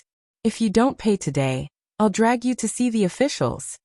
The scholar with the surname Wang couldn't care less about the current situation. He quickly said in a low voice, 2 days, just 2 days. You don't have money? The old brothel keeper glanced at him and waved her hand. Take him to see the officials. The few sturdy men behind her immediately rushed forward.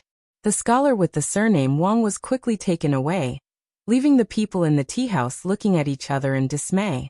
Scholars had been dissolute since ancient times. Visiting a brothel was nothing much. It could even be considered an elegant thing.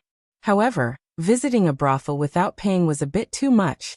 This kind of immoral person, tsk. It was not worth associating with. Li took a sip of tea. The tricks played by the Cui family were too obvious and too straightforward. There was no technical content at all. However, in terms of effectiveness, if the power of the brothel was not involved, there would really be some trouble. These scholars had always been the most provocative group. Their influence could not be underestimated. Fortunately, that Grand Tutor Chu did not collude with the Cui family this time. Otherwise, the matter would have become much more troublesome. When he came out of the tea-house and was about to go to the brothel, he once again saw the young scholar he had met in the restaurant. He sat paralyzed in front of a tall mansion door and cried, "Wife, believe me, I really don't know them. This is a false accusation, a false accusation." A servant girl threw out a bag from inside and said in disgust, "Miss said to get lost, far away. The next time I see you in the capital, I'll get someone to break your legs." After saying this, the mansion door closed with a bang. "Serves you right." Fong spat fiercely at the young man who had lost his soul. Those who are loyal are always those who butcher dogs, but those who are heartless are always those who are scholars. Li shook his head and sighed. Soon he walked to a brothel. A young girl who was biting on a tonghulu ran out and said happily, "Big brother, you're here." Li patted her head and said with a smile, "Young man, did you listen to Sister Ruoqing today?" The young girl nodded vigorously. Young man has always been very obedient. She even performed on stage yesterday.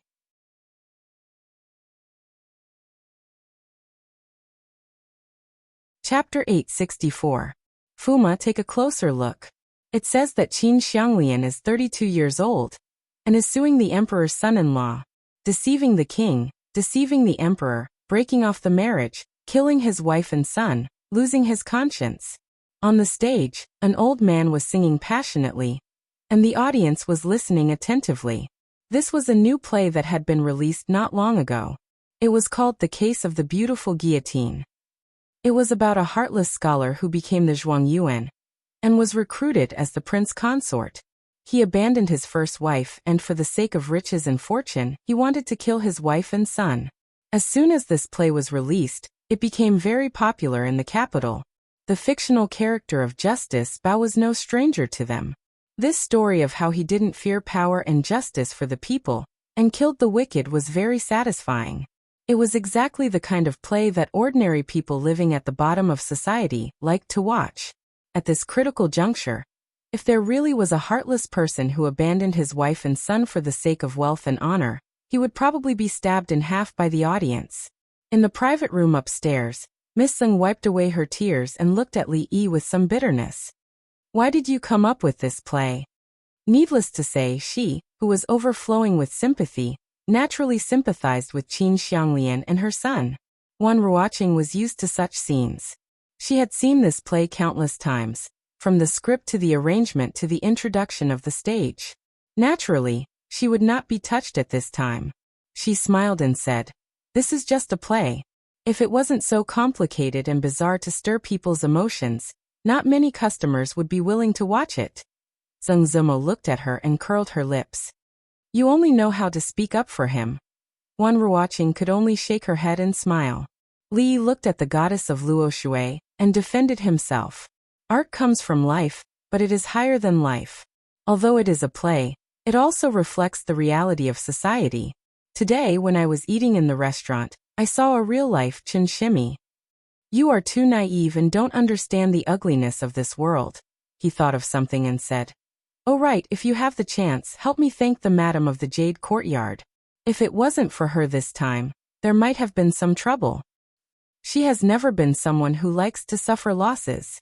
Zheng Zimo shook her head and said, "I came here this morning to talk about the conditions. The new styles of the lingerie workshop will be supplied to them first. These were all unimportant matters. After the failure of the imperial astronomer, the Chui clan was still too naive to think that they could use these scholars to stir up the storm. They were but a plate of loose sand, and their usefulness was very limited. He just didn't know what kind of tricks they would use next time after they failed again. It wasn't that they hadn't considered solving the problem once and for all. However, how could a family that had existed for hundreds of years in the Jing kingdom fall so easily? At the very least, he needed a heavy primer. Trash, all of you are trash. In a hall of the Chui clan, a row of young scholars knelt down. The head of the Chui clan, Chui Qingzi, could no longer suppress the anger in his heart. His expression was ferocious, and he roared incessantly. The people kneeling in the hall lowered their heads, not even daring to breathe loudly. All the arrangements he had made, without exception, had failed. They didn't even stir up the slightest ripple. On the contrary, because of these things, the public opinion of the people had been completely reversed. In this invisible confrontation, the Chui clan had once again suffered a crushing defeat. Standing to the side, Chui Qingming looked at the trembling people, waved his hand and said, "All of you leave." As if they had been granted amnesty, they hurriedly got up from the ground and disappeared from the hall in an instant. Chui Qingzi's whole body slumped on the chair. His eyes were lifeless, and his expression was dispirited. "Big brother." Chui Qingming had just opened his mouth when he was interrupted. Chui Qingzi stared blankly ahead and murmured, "Qingming, do you think we're getting further and further away from that path?" Chui Qingming clenched his fists and said through gritted teeth, "Her Highness is still here, and His Highness is still here. We haven't lost, and the Chui clan hasn't lost. We lost miserably yesterday. Chu Ping, you're the only one who won the most. No matter what, you have to pay for today's match, right?" In the Miaoying Pavilion, a young man put his arm around another young man's shoulder and said with a smile, "Of course." Chu Ping nodded, and then said in a low voice, "However, you mustn't let my grandfather know that we went to the gambling house." Chui Shixin patted him on the chest and said, "Of course we know that. Don't worry, if the Grand Tutor finds out, won't we also be punished?" Only then did Chu Ping relax. He touched the banknotes in his bosom and felt a burst of joy in his heart. The Chu family had a strict upbringing. Although he was the eldest son of the first wife, because of this, the elders were even stricter with him. Previously, he had traveled with his grandfather to broaden his horizons. Now that he had returned to the capital and was accompanied by his friends, he finally realized that there were so many fun things in this world. Come, let's go in first." Chui Shixin waved his hand and pointed at Qin Yu, who was at the side. As he walked, he said, "I heard from Junliang that you also like that kind of thing, Chu Ping. You can talk more with little Duke Qin about this. I believe you will learn a lot from him." Chu Ping's face reddened and he hurriedly said, "Let's go in and talk." A well-rounded woman came out from inside and smiled. "Oh, my young masters, you came at such a good time today. Lady Shuang is preparing to perform in the heavenly room upstairs." Chu Ping asked in confusion, "Lady Shuang?" Chui Shixin smiled and explained, "Lady Shuang's zither skills are the best in the wonderful sound pavilion. If you go up and listen, you'll know. You have a deep understanding of the zither. Perhaps you can even compare notes with Lady Shuang. The wonderful sound pavilion was one of the more famous music halls in the capital. Normally, there was an endless stream of customers. The group went up to the second floor. Under the guidance of the beautiful woman, they entered the heavenly room. The room was very spacious and there were many small rooms inside. There were bead curtains hanging from the outside, forming a ring around the stage in the middle. At this time, there was already a woman on the stage.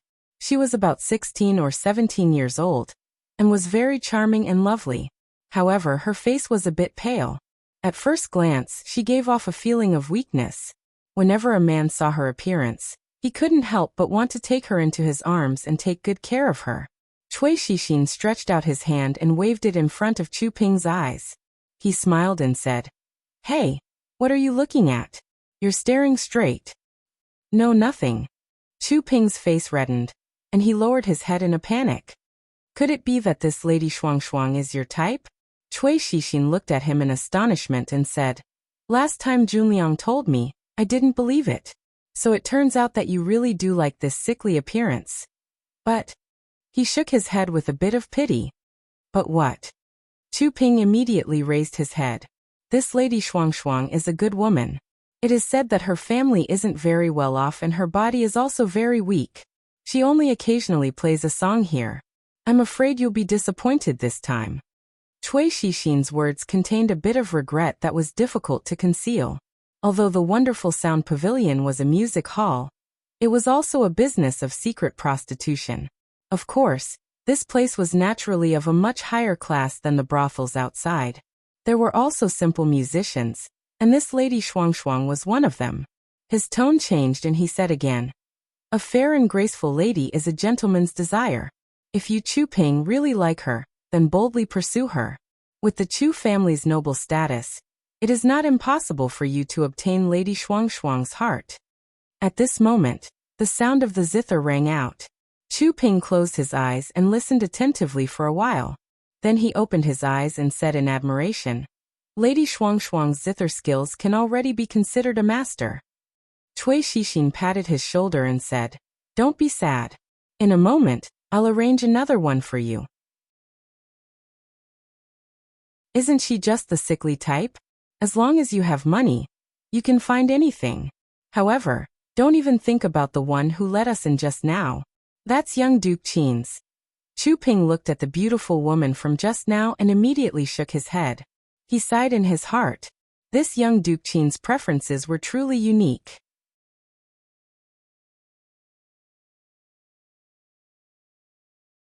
Chapter 865. Inside the heaven room, the music of the zither was pleasing to the ears. Aside from this music, there was no other noise. After all, those who could come here to listen to music were at least semi-refined people. They wouldn't do something like burning the zither and cooking the crane. Cui Shixin saw Chu Ping staring at the zither-playing woman in a daze. He smiled and whispered, "If you really like it, how about tonight?" Chu Ping repeatedly shook his head and said, No, this absolutely cannot be done. You must not." Cui Shixin waved his hand and said, "I was just saying. Don't worry, how could we dare to help you do such a thing? If the Grand Tutor were to find out, it would be terrible." "What kind of people are you talking about? Don't think that I don't know what kind of place your wonderful sound pavilion is." An abrupt voice suddenly sounded from one of the compartments. The beautiful woman from before was pushed out from the inside. She said with a troubled expression, "Customer, we cannot agree to your request." Slap. A middle-aged man swayed out from inside and slapped the beautiful woman's face. He scolded, "You're a whore and you still want to maintain a chastity? Don't be so shameless." A man pulled the middle-aged man and said, Fifth Lord, you've drunk too much. Let's go back." "I didn't drink too much." The middle-aged man waved his hand and pointed at the delicate woman on the stage. He said, "That Lady Shuangshuang, come down and drink a cup of wine with Fifth Lord. Fifth Lord is in a good mood today. If you make Fifth Lord happy, you will be heavily rewarded." The woman stood up from the stage and ran to the beautiful woman's side in a panic. She helped her up and asked with concern, "Anton, are you all right?" "I'm fine." The beautiful woman covered her face, but she still smiled at the middle-aged man and said, "Guest, Shuangshuang is truly a pure woman. If you like her, I can find another." The middle-aged man slapped her again and drunkenly said, "I'm giving you face, but you don't want it." The woman quickly pushed the beautiful woman behind her and said in panic, I'll drink with you." The middle-aged man revealed a smile and reached out to touch her small face. "That's more obedient." The woman didn't expect him to be so touchy. She subconsciously dodged and whispered, "You please behave yourself." The middle-aged man's face instantly darkened. He slapped her face again and said angrily, "You refuse a toast only to drink a forfeit. Do you know who I am?" The young girl's body was thin and weak to begin with. After receiving such a heavy slap, she staggered and almost fell to the ground. When she raised her head, her eyes were filled with tears, and there was a trace of blood at the corner of her mouth. From the surrounding cubicles, figures started to walk out one after another. Usually, The majority of those who had such an interest were naturally young people. Moreover, they were young and full of vigor. When they saw injustice, they would always stand up and speak out. Immediately, many people had resentful expressions on their faces as they walked over. A figure was the fastest. After running over, he first helped the woman up and asked with concern, "Miss, are you all right?" The woman looked at him and nodded gratefully. "Thank you, young master, I'm fine." "And who are you?" The middle-aged man seemed to be angered by the scene in front of him. He reached out to pull the young man's shoulder, but his wrist was caught midway. Scram! Chinyu suddenly swung his hand and looked at the middle-aged man in front of him. The middle-aged man staggered and looked at the young man in front of him. His expression suddenly changed, and he seemed to have sobered up. He blurted out, "Why are you here?" Chinyu didn't even look at him and said lightly, "I'll count to 3. If you don't scram, I'll get someone to help you." The middle-aged man's expression changed again and he said in a low voice, "This is outside. You should at least give me some face and leave some face for the Qin family. 3. I'm your 5th uncle. 2. You don't even care about the Qin family's face? 1. The middle-aged man didn't move, but the big man behind him suddenly carried him and quickly ran to the stairs. In the blink of an eye, they disappeared in front of everyone. Chu Ping looked at Qinyu in disbelief and murmured, "This? Boring." Qinyu waved his hand and said, "You guys have fun, I'll leave first." Chu Ping was stunned for a moment. Then he looked at the woman and asked with concern, "Are you okay?" The delicate woman bowed to him and said gratefully, "Thank you for saving me just now, young master. I can't thank you enough." Chu Ping looked at her face and hurriedly said, "You're bleeding, quickly go and apply some medicine." The beautiful woman squeezed out a smile and said, "Thank you for today's matter, young masters. Please sit here for a while, I'll let Shuang Shuang come out later to properly thank you, young masters." The song just now was not finished. After such a thing happened, the beautiful woman quickly arranged for a musician to replace it. However, the people who had already sat back in their rooms didn't have much mood to enjoy it. In a compartment somewhere, someone said in surprise, "The one who used alcohol to act crazy was the Qin family's 5th master?" A person nodded and said, "He just called himself young Duke Qin's 5th uncle. It should be true." That person was puzzled. Then why did Qin 5th master treat him? The person who just answered looked at him in surprise and asked, "You don't know?" That person was even more puzzled. "What do I know?" After a while, after listening to his companion next to him explain what had happened, he opened his eyes wide and said in disbelief, "No way, after doing such an immoral thing he can actually act like this." Someone who knew the situation shook his head and said, "This matter caused a great stir in the capital city. Even the Qin family couldn't suppress it. Later, it should be the Cui family and His Highness King of Shu who helped to suppress the matter with great difficulty. In that case, this Qin family's 5th master can be considered a pitiful person." That person showed a look of pity and said, "This is simply a great shame. He must hate the Qin family, the Cui family, and His Highness King of Shu to death. What's the use of hating him? What can he do? Among these people, who can he afford to offend?" Someone sighed and said, "It is also because of this matter that this Qin family's 5th master only knows how to drink and have fun all day, drowning his sorrows in alcohol. At first, he went to the brothel every day, but recently, he seems to like going to the brothel to watch the shows. After suffering such a great shame, he can still appear in front of everyone openly. He can be considered an anomaly." The one who just stood up seems to be the young master of the Chu family, as expected of someone taught by old Chu. In another room, Chu Ping asked worriedly, "Qinyu, he treated his elders like this. Is he okay?" Cui Shixin waved his hand and said, "This is nothing. He has done things 10 times or even 100 times worse than this. You don't have to worry." He looked at Chu Ping with a smile and said, "How does it feel to be a hero saving the beauty?" Chu Ping showed an embarrassed expression. At the door, Lady Shuang Shuang, who had changed her clothes, had already lifted the curtain and slowly walked in. She bowed to the few people and said softly, "This little girl thanks the few young masters for saving me just now." Cui Shixin pushed Chu Ping, who was stunned in place, and said with a smile, "What are you waiting for? Help the lady up. Put me down." In a certain alley, a middle-aged man patted the shoulder of a big man who was running wildly, and said indifferently. The big man panted and said, "Fifth Master, a wise man does not fight when the odds are against him. A gentleman's revenge is never too late. Put me down." "Oh." The big man stopped and put down the middle-aged man he was carrying on his shoulder. The middle-aged man looked at him and asked, "Am I a joke?" The big man was startled and suddenly shook his head. "Fifth Master, you must be joking. Who dares to say that you are a joke? Hit me." "Ah." The big man's eyes widened. "Hurry up, hit me." The middle-aged man looked at him and said expressionlessly, "Just like what I did to the lady just now." The big man reached out and touched the middle-aged man's forehead and said with some worry, "Fifth Master, how about I take you to see a doctor? Do as I say, or I will deduct 1 month's salary." Slap. The big man swung his arm and slapped the middle-aged man's face. The middle-aged man staggered and stood up with the help of the wall. He looked at the big man with a sullen face and asked, "Did I hit you that hard just now?" "Very hard." The big man scratched his head and said with an apologetic smile, "I'm sorry, Fifth Master. How about we try again?"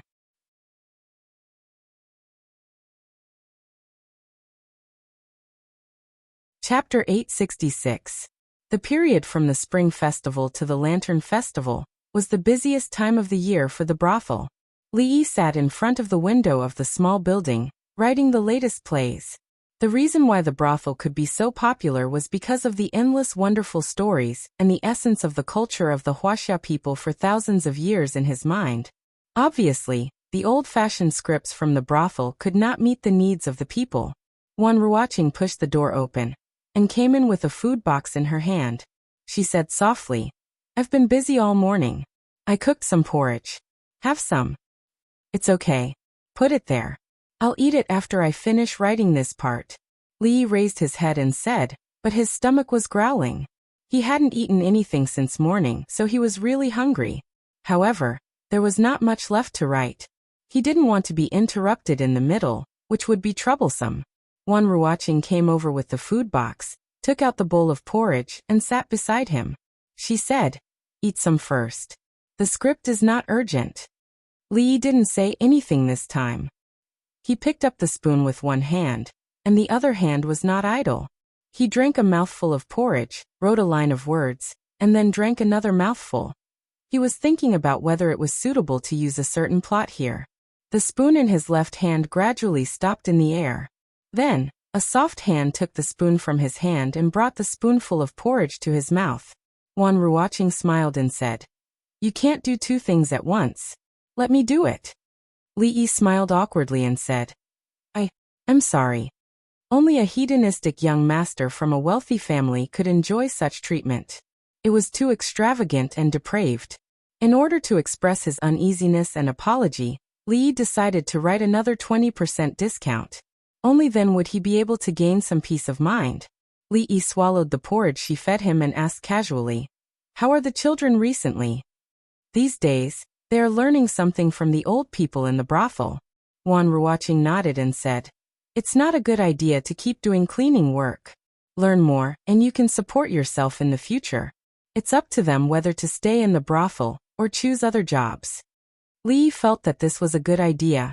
Although they were all children, there were still some very talented ones among them. They grew up in the brothel, so their feelings for this place were naturally extraordinary. If they were trained well, they might be entrusted with important tasks in the future. Then they talked about the brothel. Although the script couldn't be finished, the porridge would eventually be finished. When Ruoqing put down the bowl, there was no point in continuing.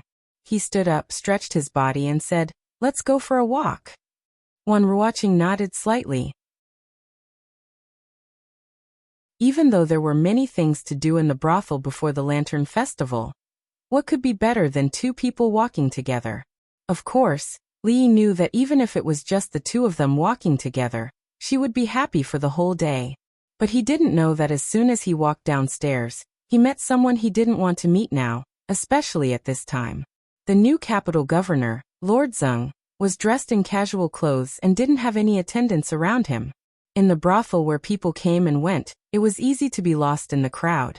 Sung Shichen stood opposite, looked at him and said, "Drunk Ink said you were here."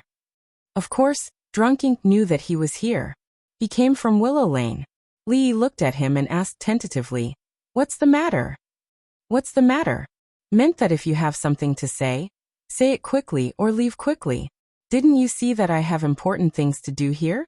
Don't you know that it's not appropriate for you to appear now? Can't you change the time? Obviously, Lord Zeng didn't understand what he meant.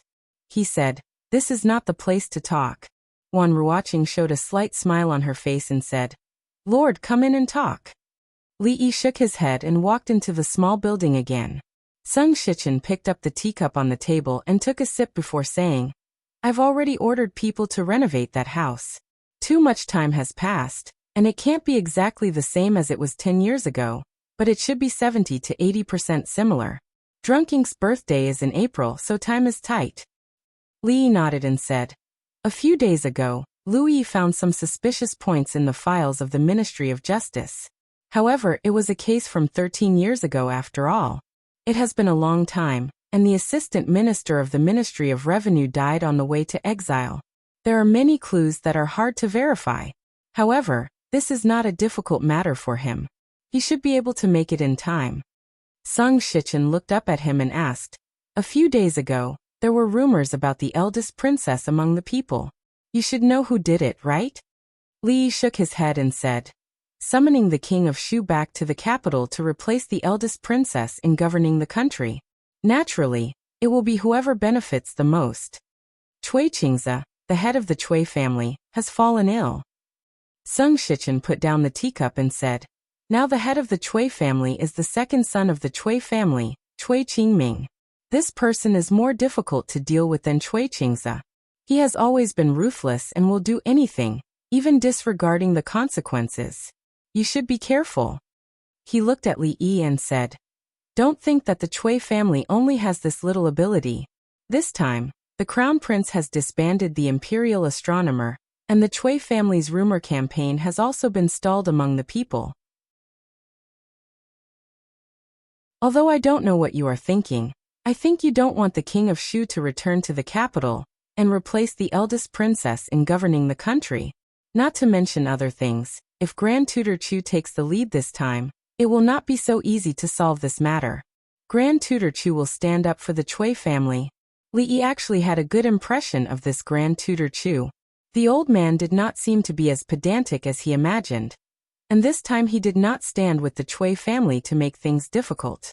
If it was really as Sung Shichen said, then the matter would really become troublesome. Sung Shichen shook his head and said, "According to the Grand Tutor's temperament, he won't." His tone changed and he said, "I'm afraid." "Afraid of what?" Sung Shichen shook his head again and said, "I think I'm overthinking. In short, the Cui family will not let this matter go easily. You must be careful." Li nodded and said, "I know." In his heart, he had never underestimated the Cui family. Some extreme measures were not to be used until the last moment. It was better to take things step by step. After that, Sung Shichen only cared about drinking tea and did not say anything else. Li Yi suppressed some of his thoughts and thought about the walk with Ruoqing. Seeing that Lord Sung did not seem to have any intention of leaving, he asked tentatively, "Lord Sung, would you like to stay and have a meal?" Generally speaking, when visiting someone's house at the last minute and hearing the host's invitation to stay, one should decline and stand up to say goodbye. This was an invisible tacit understanding between people. However, as soon as the words left his mouth, he regretted it, because historical experience showed that he and Lord Sung did not have this kind of tacit understanding. As expected, Sung Shichen put down his teacup and raised his head. "Okay." After the family banquet, when Chu Ping was helping Grand Tutor Chu back to their room, he suddenly asked, "Grandfather, when will the next time we go out?" "I'm old and can't walk anymore," Grand Tutor Chu said, then raised his eyes to look at him and asked, "What, you don't like the capital and want to go out?" "No." Chu Ping repeatedly shook his head. Although the outside world is more knowledgeable, the capital also has its advantages. Grand Tutor Chu nodded and said. These years outside, you've already seen many things. What you need now is to calm your heart and settle down. Don't follow those people outside and fool around. I know. Chu Ping repeatedly nodded and said. I'm not fooling around. It's just that my zither skills have improved recently, and I often go to the music hall to listen to music. All right. After returning to their room, Grand Tutor Chu waved his hand and said, The Lantern Festival is approaching, you can relax a little. You can go. Chu Ping helped Grand Tutor Chu to his bed and said, Grandfather, rest well. I'll take my leave. Miaoying Pavilion, Lady Shuang Shuang. In the Cui family, Cui Qingming stood in front of the door and looked into the distance.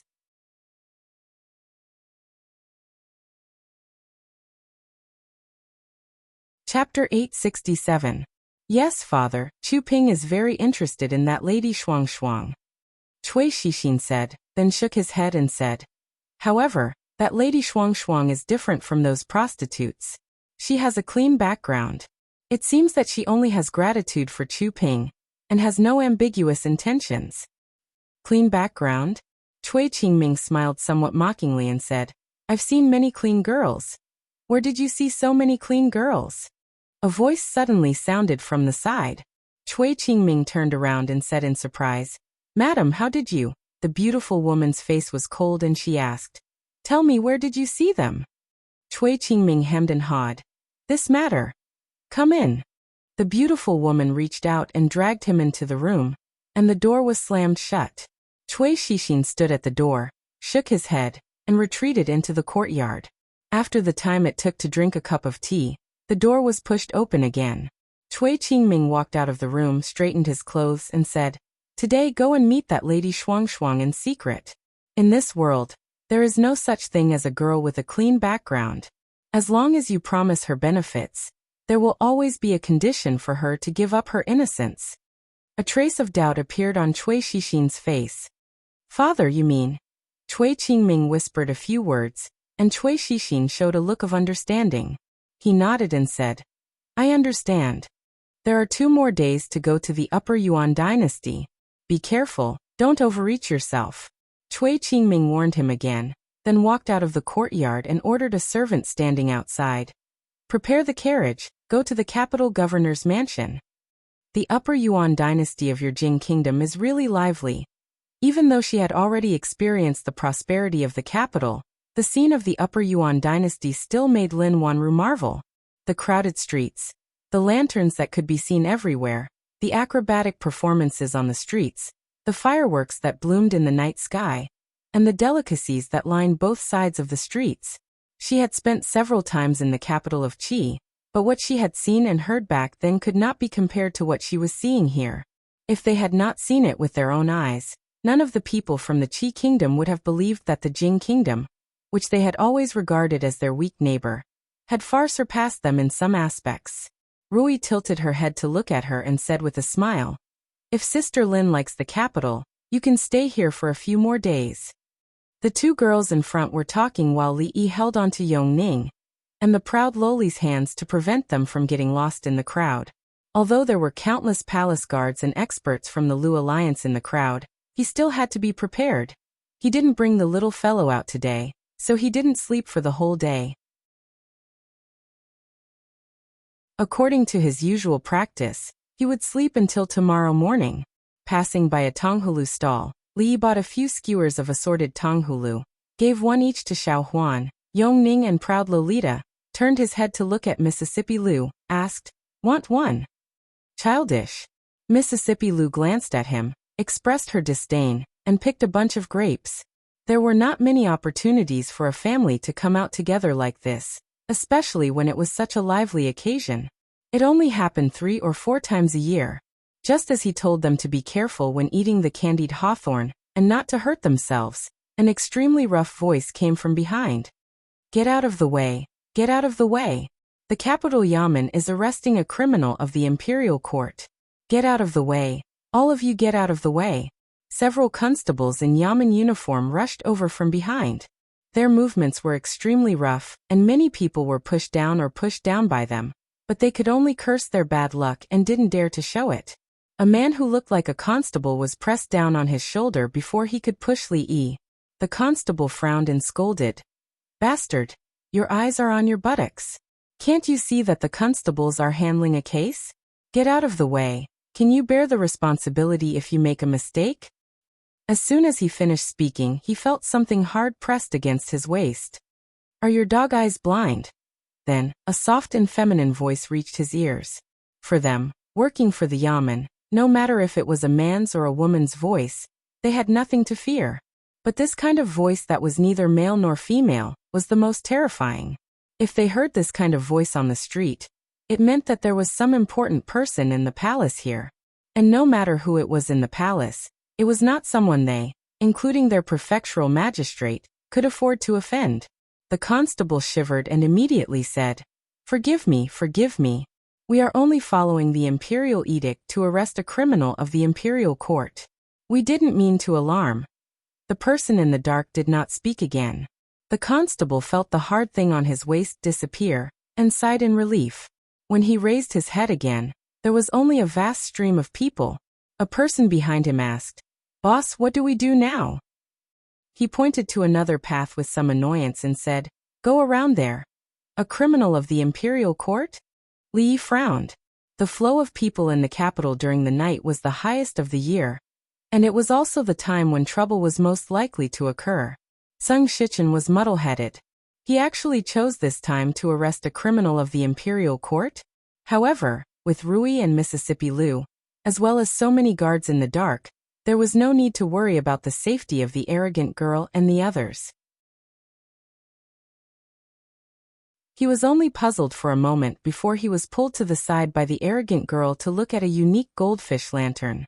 On the other side of the street, Xiao Chui hugged Zheng Zimo's arm and begged, Miss, you are the best at guessing lanterns. Please guess another one. Zheng Zimo looked at the different lanterns hanging on her arms and said grumpily, You already have so many. Sister Ruoqing guessed 2 for you just now. Can you still carry them? Xiao Chui looked down and then handed 2 lanterns to Xiao Zhu behind her. She turned around and said with a smile, Now I can carry them. Zheng Zimo gently pulled her ear and said, Let's talk about it when we go back. How can we stroll around with so many lanterns in our hands? Oh. The servant girl lowered her head in disappointment and said softly. Then she seemed to have thought of something. She raised her head and said excitedly, Miss, do you think we can meet Li tonight? Zheng Zimo knocked on her head and said, The capital is so big. How can you meet him just because you say so? Don't dream. The servant girl pouted. But sometimes fate is so wonderful. Although the capital is big, as long as 2 people's hearts are the same. Oh miss, if you hit Xiao Chui again, she will become stupid. Miaoing Pavilion. On the night of the first month, this kind of entertainment place had the most business. The beautiful woman had been shuttling upstairs and downstairs, entertaining all kinds of guests. Seeing someone walk in from the door, she immediately went up and said with a smile, Oh young Master Chu, you are finally here. Shuang has been waiting for you tonight. She has already pushed away more than a dozen waves of people. Chu Ping was at a loss and said in disbelief, Ah, Shuang has been waiting for me up there? That's right. The beautiful woman smiled and said, For the past few days, Shuang has been talking about how she is indebted to young master for saving her last time, but she is unable to repay you. She feels really guilty. Chu Ping was a little embarrassed and quickly waved his hand. It was nothing. I believe that anyone with a bit of righteousness in their heart would not just stand by and watch. Seeing this, Cui Shixin shook his head slightly and pulled his sleeve. Come here. Chu Ping was pulled to a corner and asked in confusion, What? I said you are a bookworm, but you are not convinced. Cui Shixin looked at him and said helplessly, Can't you see that Lady Shuang has fallen for you? Ah. Chu Ping was shocked. Think about it. What is your identity? You are the eldest son of the Chu family, a man of striking appearance and great literary talent. What is her identity? She is just an entertainer. That day when she was bullied, who was the one who stood up for her? At that time, she was at her weakest and most helpless. It was you who gave her hope and light. For a woman to fall in love with you because of this, isn't that very normal? Cui Xixin looked at him and slowly said, Lady Shuang has never accepted a private invitation from anyone before. Why is it that she spends time alone with you every day? Do you think it's just because you saved her? You mean? Chu Ping looked at him in a daze and muttered, Lady Shuang she likes me? Cui Xixin patted his shoulder and said, Hurry up and go up. Don't let Lady Shuang wait for too long. Brother, I can only help you this much. Chu Ping stood there in a daze for a long time before a happy expression gradually appeared on his face. He looked at Cui Xixin and said gratefully, Thank you for your advice, Cui Xixin. I will go up now. Seeing Chu Ping quickly walk up the stairs, Cui Xixin found a seat in the hall and sat down. He picked up a cup of green tea and gently swirled it. The corners of his mouth curled up as he softly murmured, That lady's body seems a bit weak. With Chu Ping's hobbies, I wonder if she can bear it. Somewhere on the street, a few bailiffs were sitting in front of a tea stall. One of them looked towards the wonderful sound pavilion. After a long time, he turned his head and asked, Boss, it's about time, right? The leading bailiff said in a low voice, Wait a little longer, it's not time yet.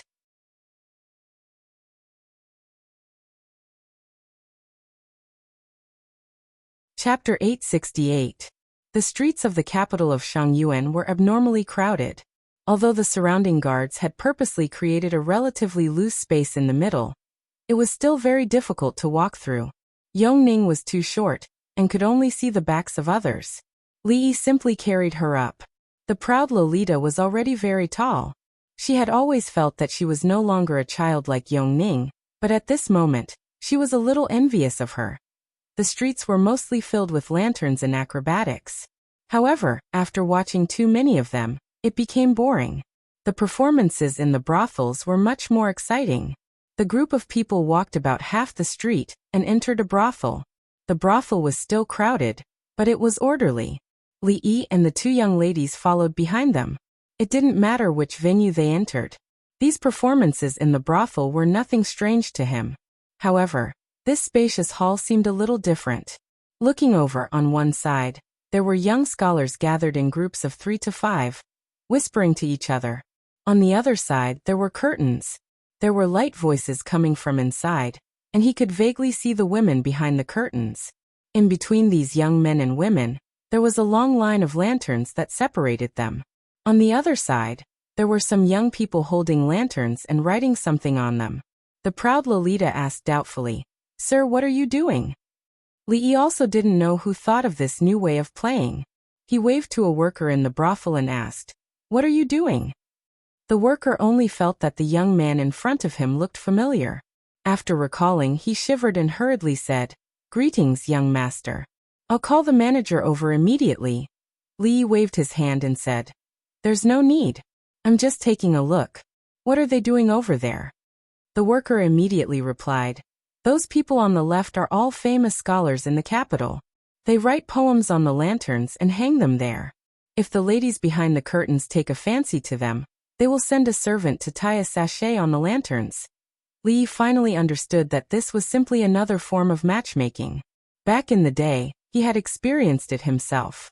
He had received countless scented sachets and love letters.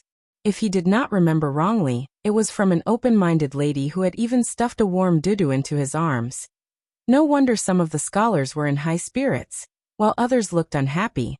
That was because some of the lanterns in the middle didn't have a single sachet on them, while others had a few hanging on them. Choosing a son-in-law wasn't rare in this era. If it was in the future, the lanterns would definitely not have poems, but photos. Perhaps there would even be property certificates, car keys, and passbooks. Xiao Huan watched as a servant girl came out from behind the curtains and hung her lady's sachets on the lanterns. She thought it was very interesting. She grabbed onto Li Yi's arm and said excitedly, Young master, why don't you also write a poem and hang it up? There will definitely be more sachets than all of them. In her heart, the young master was the most talented person. Otherwise, why would he be called the #1 scholar in the Jing kingdom? If the young master put up a lantern there, it would definitely be the one with the most sachets. The arrogant Lolita wished for the world to be in chaos.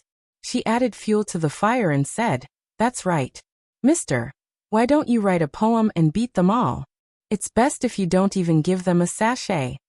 The two of them seemed to want to see such a scene. Their expressions were somewhat excited. They completely didn't notice that the scholars not far away had expressions of displeasure on their faces. Hee, since when did such an arrogant person appear in the capital? He won't even leave us a sachet.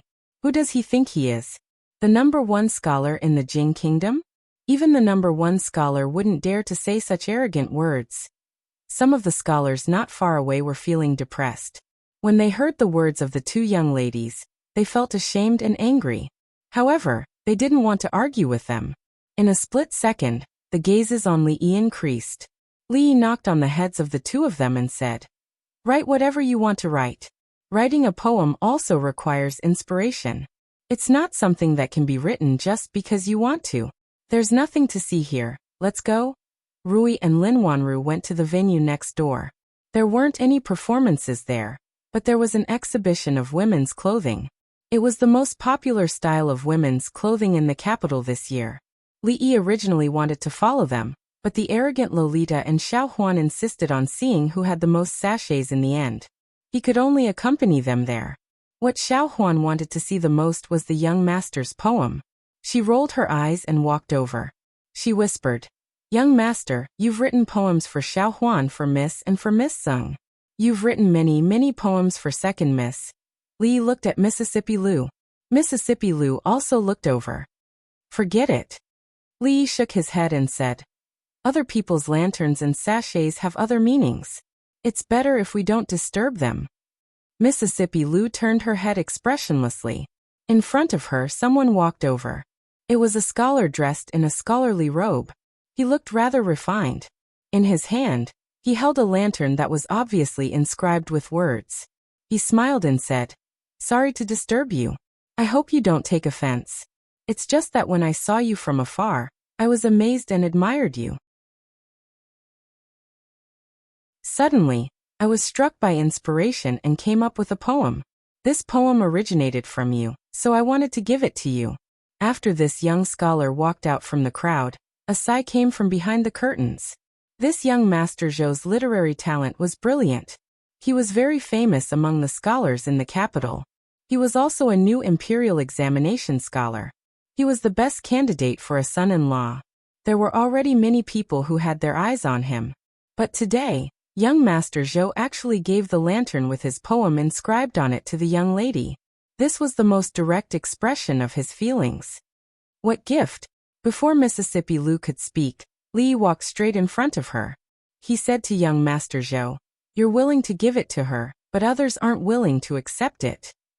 He looked at Mississippi Lu and asked, "Isn't that right, Rui?" Mississippi Lu glanced at him and asked, "Is that right?" Young Master Zhou saw this and was delighted. He looked at Li Yi and twitched the corner of his mouth. He said, "You're not this young lady. How do you know if she's happy or not? Why, if you can't give this lantern out, you won't allow others to give it out." The lanterns here were not just lanterns. If one wanted to give a lantern out, he must write his own poem on it. The scene of Li Yi's refusal made this young Master Zhou feel that this person was just not talented and could not write a suitable poem. Of course, if he really tried to look impressive at his own cost and randomly wrote a poem, then what awaited him would be even greater humiliation. Li glanced at him indifferently. He had seen too many such clumsy provocations. He looked at Mississippi Lu and said, "Xiao Huan is right. I haven't given you any poem. If I give it to you now, we don't need his." Xiao Huan had already taken her favorite lantern with a smile. The proud Lolita grabbed a pen from the other side of the table. "If you want to give it or not, who cares?" Mississippi Lu said in disdain. Her eyes looked at him. Li Yi held the lantern with one hand and wrote on the blank space with the other. He quickly put down the pen and held the lantern with both hands. He passed it to Mississippi Lu and said, "Rui, this is for you." Young Master Zhou wanted to stretch his head out to look, but was pressed back by Li Yi. At this moment, a manager from the brothel walked over and asked carefully, "Young master, do you want to hang this lantern over?" "No need." Li Yi waved his hand. He looked at them and said, "There's nothing interesting here. Let's go. Let's hang it." Mississippi Lou looked down and suddenly passed the lantern in her hand over. Although she was literate, she didn't know anything about poetry. However, she also wanted to see if the poem he gave her was good or not. Was it good to give to someone else?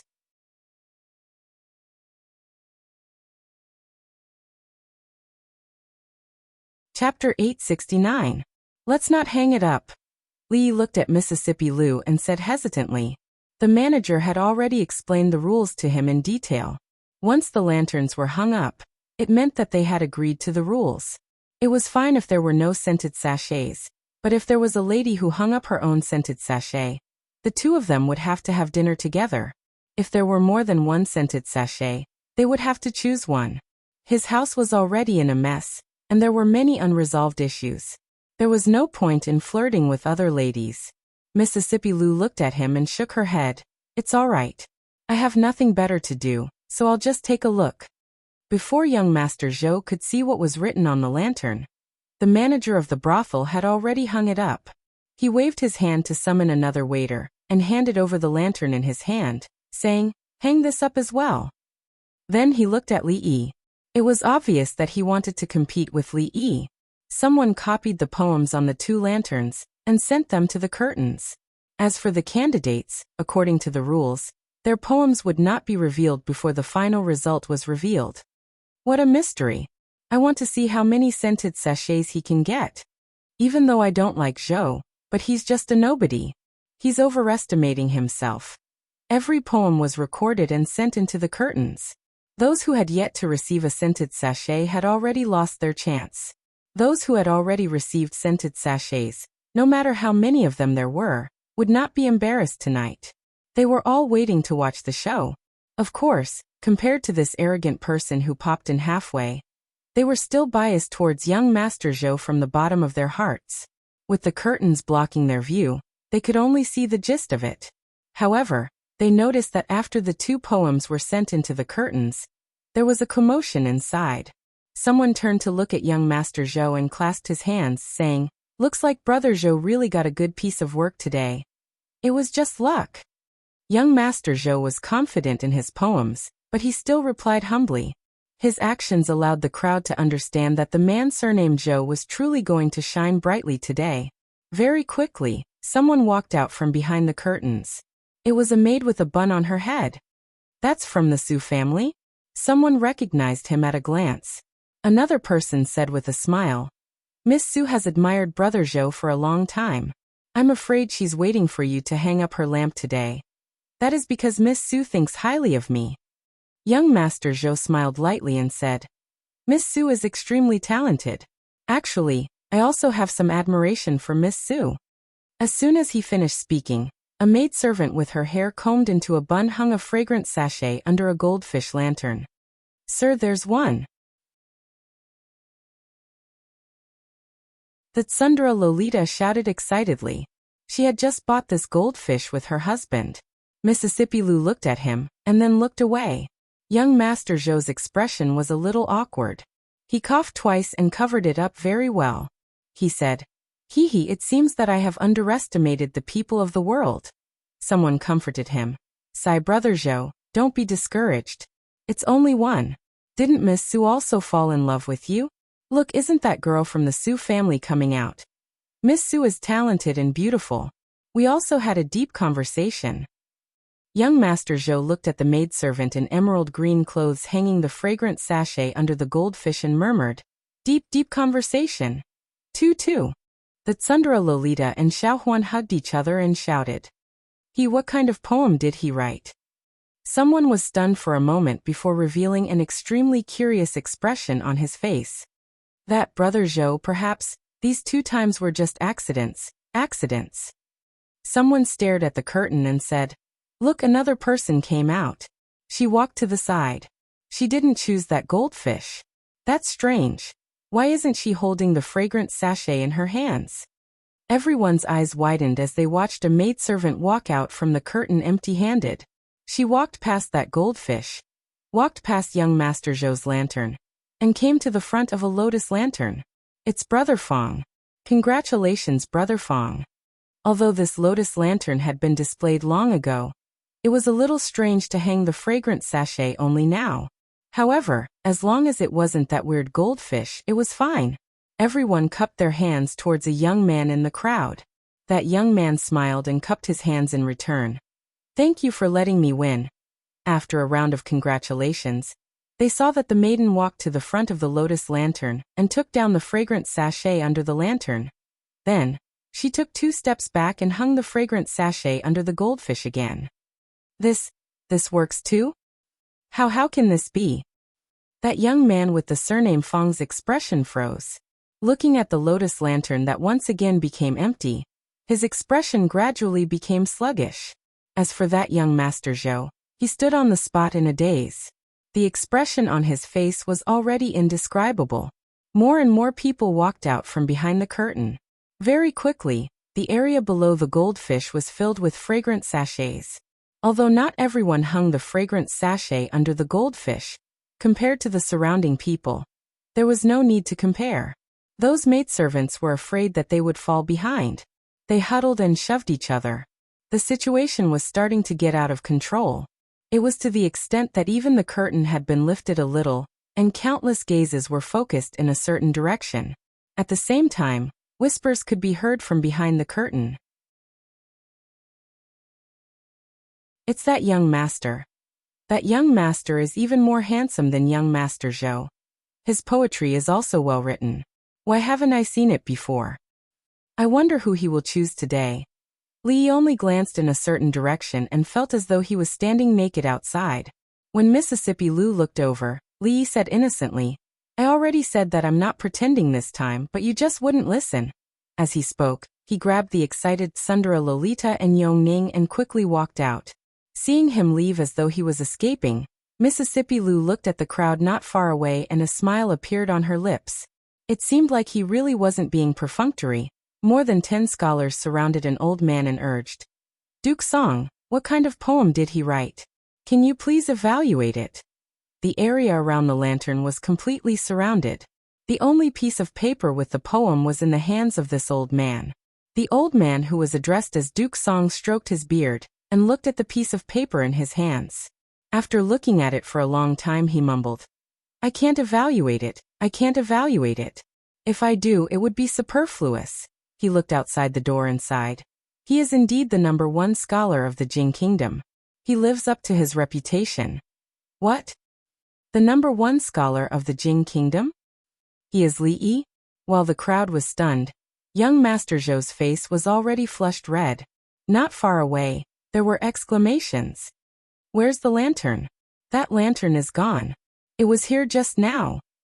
Look for it quickly. Don't trample it." The brothel manager looked at the mess in the hall and revealed a bitter smile. How was he going to clean up this mess?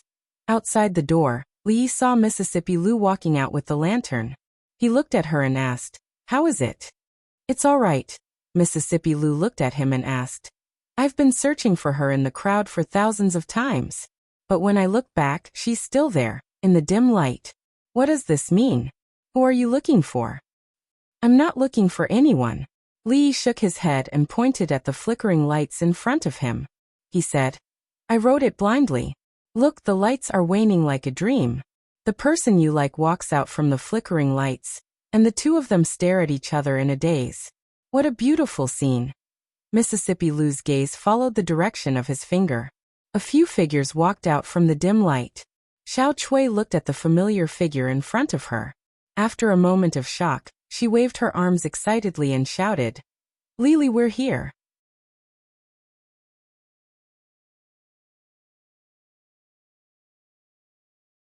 Chapter 870.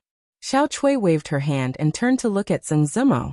She said proudly, "Miss, I was right, wasn't I? Fate is something that no one can say for sure." Li Yi also felt that this sort of thing like fate was really too wonderful for words. That person is really at the place where the lights are fading. Mississippi Lu stuffed the lantern into his arms and turned to enter the field that Rui and the others had just entered. Li Yi turned his head to take a look. In the end, he still walked towards the figures in front of him. He looked at the more than 10 lanterns hanging on Xiao Chui and Xiao Zhu and said in surprise, "Why did you buy so many?"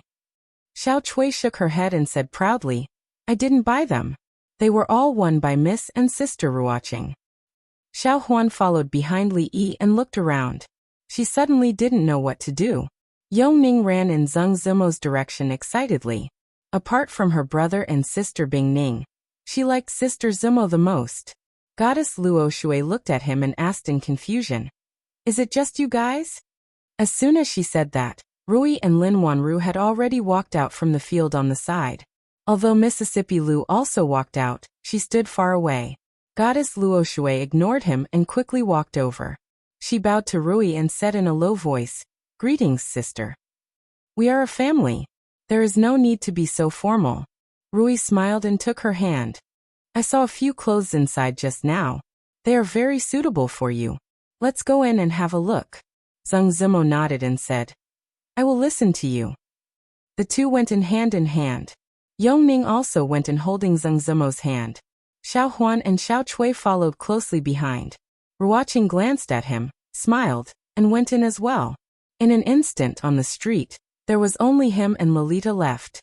Lolita held his arm and said solemnly, "Don't worry, sir. I will never leave you behind." Li rubbed her head. The arrogant Loli squinted her eyes, a satisfied look on her face. She suddenly opened her eyes and looked at Li Yi. She said seriously, "I will never abandon you. Can you promise me that you will never abandon Shanning?" Li Yi smiled and nodded. "All right. Pinky promise." The Tsundere Loli stretched out her pinky. Pinky promise. Although it was just a child's words that could not be taken seriously, Li Yi's heart was full of gratification at this moment. He smiled and said, "They can go shopping by themselves. Sir will take you to eat delicious food, only you." Okay. The proud Lolita widened her eyes and her face was filled with joy. Although Mr. had never written a poem for her, he only brought her to eat delicious food. He did not bring Yongning, Sister Zimo, Sister Rui, Sister Xiao Huan, or Royal Sister. In short, she was the only man in the world now. Mississippi Lu leaned against the wall and watched the two figures disappear into the crowd. She looked at the lights everywhere with a slightly dazed expression. Lin Wanru did not follow Rui and the others in. She stood on the other side a few feet away and looked at the lanterns hanging outside. There were poems written on those lanterns. She walked from the first row and stopped in front of each lantern for a short while. Of course, some of them took a longer time, and some of them she just glanced at. Until the last one. This time, she stayed for a full quarter of an hour. At a certain moment, she stood a little closer and murmured softly, searching for her thousands of times in the crowd. Suddenly looking back, that person is there in the dim light. This poem. What does it mean? Hearing the voice beside her, she turned her head and looked at Mississippi Lu. She smiled and said, "Although I don't know who wrote this poem and what kind of state of mind he had at that time, but from the literal meaning, it should be that the person who wrote this poem went through hardships just to find a person, but in the end he realized that the person he was looking for was actually by his side all along." Mississippi Lu was stunned and asked, "Isn't it in the dim light?" Lin Wanru shook her head and said, "The dim light is just a reference. The main point of this poem is suddenly looking back." She looked at Mississippi Lu, who suddenly turned around and ran into the surging crowd. She stretched out her hand and said in surprise, "Miss Rui." Her figure disappeared in the blink of an eye. Lin Wanru only put down her hand after a long time. She shook her head in confusion and turned around to look at the lantern again. Li Yi held the lantern in one hand and used the other to protect the proud Loli's swinging leg on his chest. This way, she wouldn't fall off from his shoulder. The proud Loli held a small bag in her hand. There were all kinds of snacks in it. While eating, she didn't forget to stuff some into Li Yi's mouth from time to time. Surrounded by the crowd, there was a street performer performing the sword-swallowing technique. The proud Loli was watching happily, so Li Yi didn't tell her the secret behind it. Suddenly, someone grabbed one of his arms. Li Yi turned around and looked at Mississippi Lu in surprise. He asked, "Why are you here?" "Give me back my lantern." Mississippi Lu snatched the lantern from his hand. Then, she decisively turned around and disappeared into the street again. Li Yi looked at the crowd on the street in surprise. She was the one who didn't want the lantern earlier, but now she was blaming him. However, when he thought about how it wasn't the first time she did this, he could only shake his head and sigh. Women's minds are not something you can guess. The proud lowly felt wronged and looked in the same direction as him. She said weakly, "That's my lantern." Miss Shuang's zither skills are getting better and better. In the deepest private room on the second floor of the wonderful sound pavilion, Chu Ping stood up from the praying mat in the middle of the room. He looked at the curtain in front of him and said with a smile, "That song just now has reached the realm of emotional harmony. It can stir up the emotions in the depths of one's heart. To be honest, I've only heard this kind of zither music from an old friend of Grandpa's. According to Grandpa, that person is already standing at the peak of the path of music. Miss Shuang is still so young. It's truly unbelievable." Behind the curtain, the young girl's hands were still on the zither. Perhaps it was because she had used up too much energy, but her face was pale and her forehead was covered in sweat. She didn't wipe away the sweat. Her eyes stared blankly in front of her and didn't reply. After a long time she said, "Young Master Chu, come in." "Ah, come in?" Chu Ping was slightly startled. Normally, even if he stayed in the same room with Miss Shuang, there would always be a curtain between them. This was the first time Miss Shuang invited him in. A thought suddenly flashed through his mind. Could it be that Cui Shixin was right? He tidied up his clothes and said, "Then, I'll come in." Chu Ping slowly walked over and gently lifted the curtain. The young girl was sitting with her back facing him. In front of her was a zither. Miss Shuang. He had just opened his mouth to speak when the young girl stood up. The clothes that were as thin as a cicada's wings slowly fell off her body, revealing her naked body. Chu Ping looked at her in a daze. "Aunt Shuang, you." The young girl slowly turned around and faced him. She said softly, "Young master's great kindness, this little girl is unable to repay it. The only thing I can give young master is this pure body." Chu Ping clenched his fists and looked away with difficulty. He gritted his teeth and said, "If you only want to repay a debt of gratitude." The young girl's face suddenly revealed a flowery smile. She took a step forward and gently embraced Chu Ping. She murmured, "In Shuang's heart, she also likes young master," he said in a low voice. "When it comes to this kind of thing, I am a little different from others." The young girl raised her head and looked at him. She said emotionally, Shuang is willing to do anything for young master." Chu Ping's body suddenly trembled. A look of joy appeared on his face and his breathing gradually became rapid.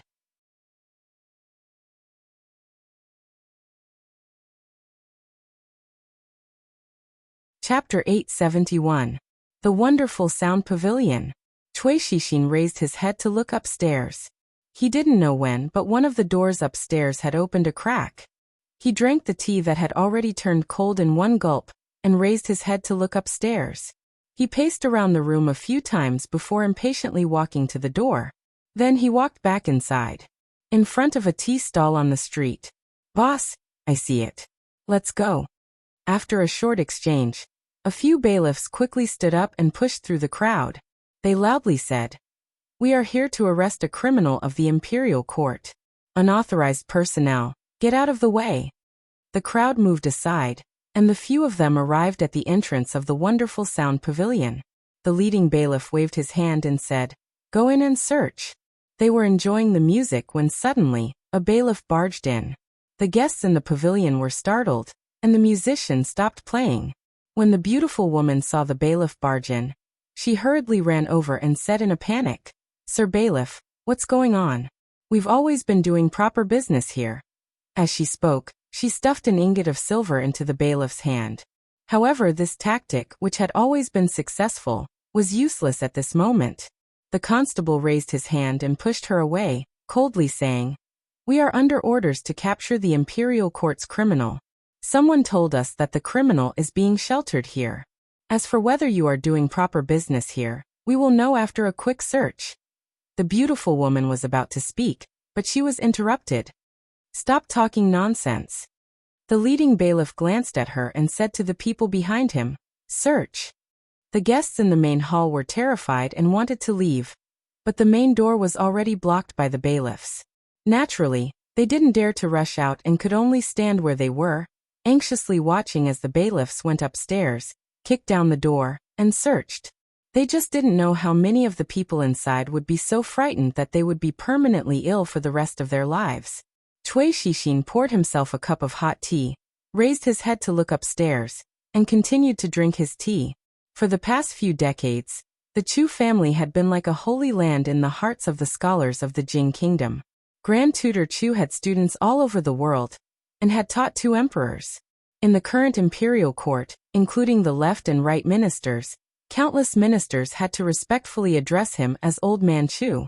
Grand Tutor Chu, who had always kept himself clean, and was particularly strict with his descendants of the Chu family, probably did not want everyone in Jingdo to know that the eldest legitimate son of the Chu family was in a brothel, and had some kind of perverted hobby when it came to making love with women.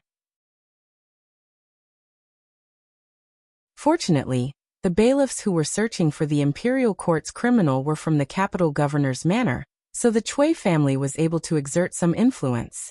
Otherwise, this scandal, which was enough to affect the reputation of the Chu family, would have spread far and wide. Cui Shixin raised his head to take another look, then slowly stood up and walked upstairs. On the main street, passers-by saw the officials blocking the entrance of the wonderful sound pavilion. They stopped in their tracks and watched from afar. In the restaurant on the opposite side, a large man poured warm wine into a cup and handed it to a middle-aged man opposite him. "Fifth master, the wine is warmed." The middle-aged man raised his wine cup. The burly man was about to sit down opposite him when he saw that the burly man's hand was trembling non-stop.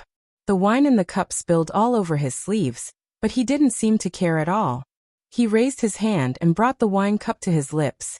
At this moment, there was not a single drop of wine left in the cup. "Fifth master, what's wrong? Are you very cold?" The large man hurried over, and saw that the window behind the middle-aged man was open. He immediately said, "I'll go close the window." He stood in front of the window and glanced down. "Strange, what are those people looking at down there? Don't close it."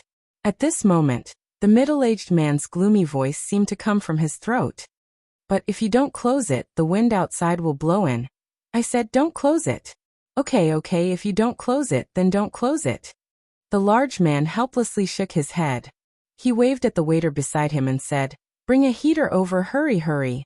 The middle-aged man raised the empty cup and drank a mouthful. When he put down the cup, his arm couldn't help but tremble. The cup knocked against the table and made a clear sound. This attracted the attention of the people at the neighboring table. The large man walked over and looked at him.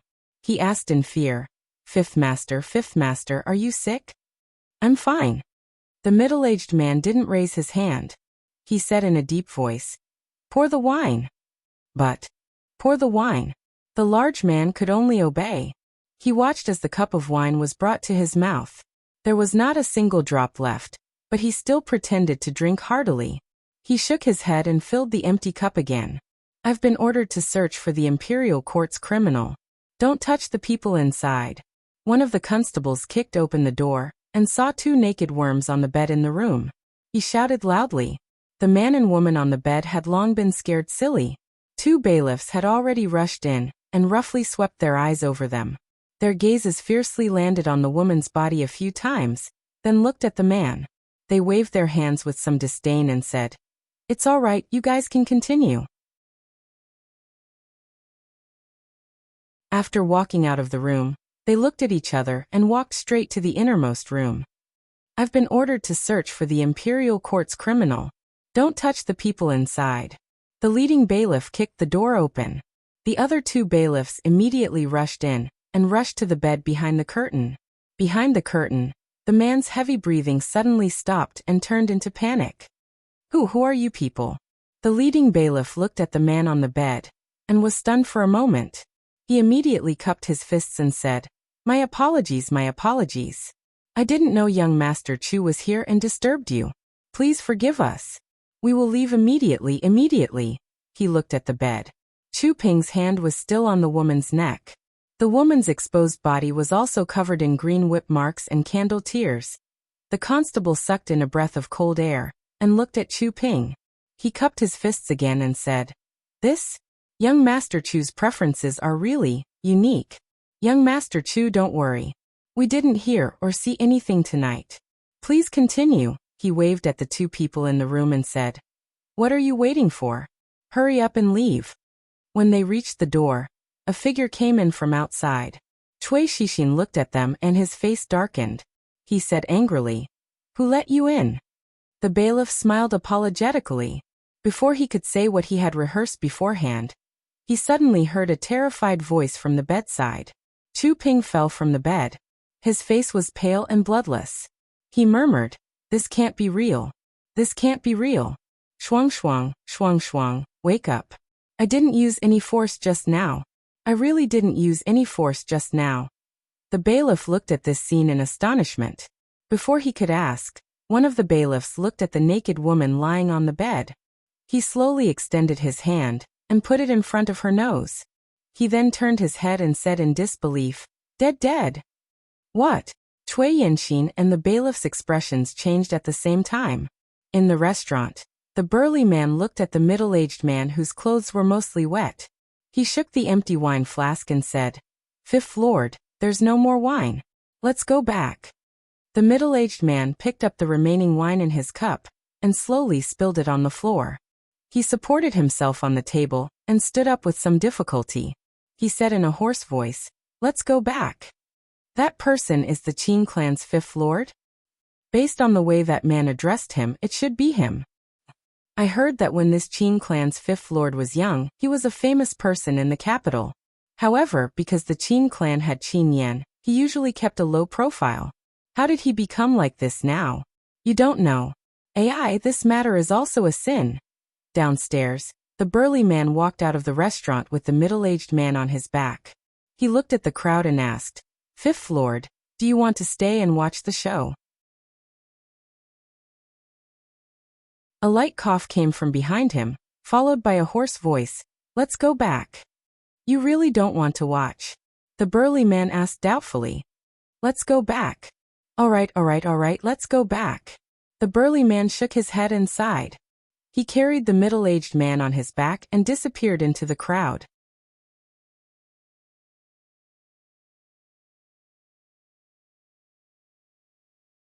Chapter 872. How is this possible? Cui Shixin's face was pale, and his expression was one of fear. Is she really dead? How did she die? The bailiff once again placed his hand under the woman's nose and carefully examined her neck.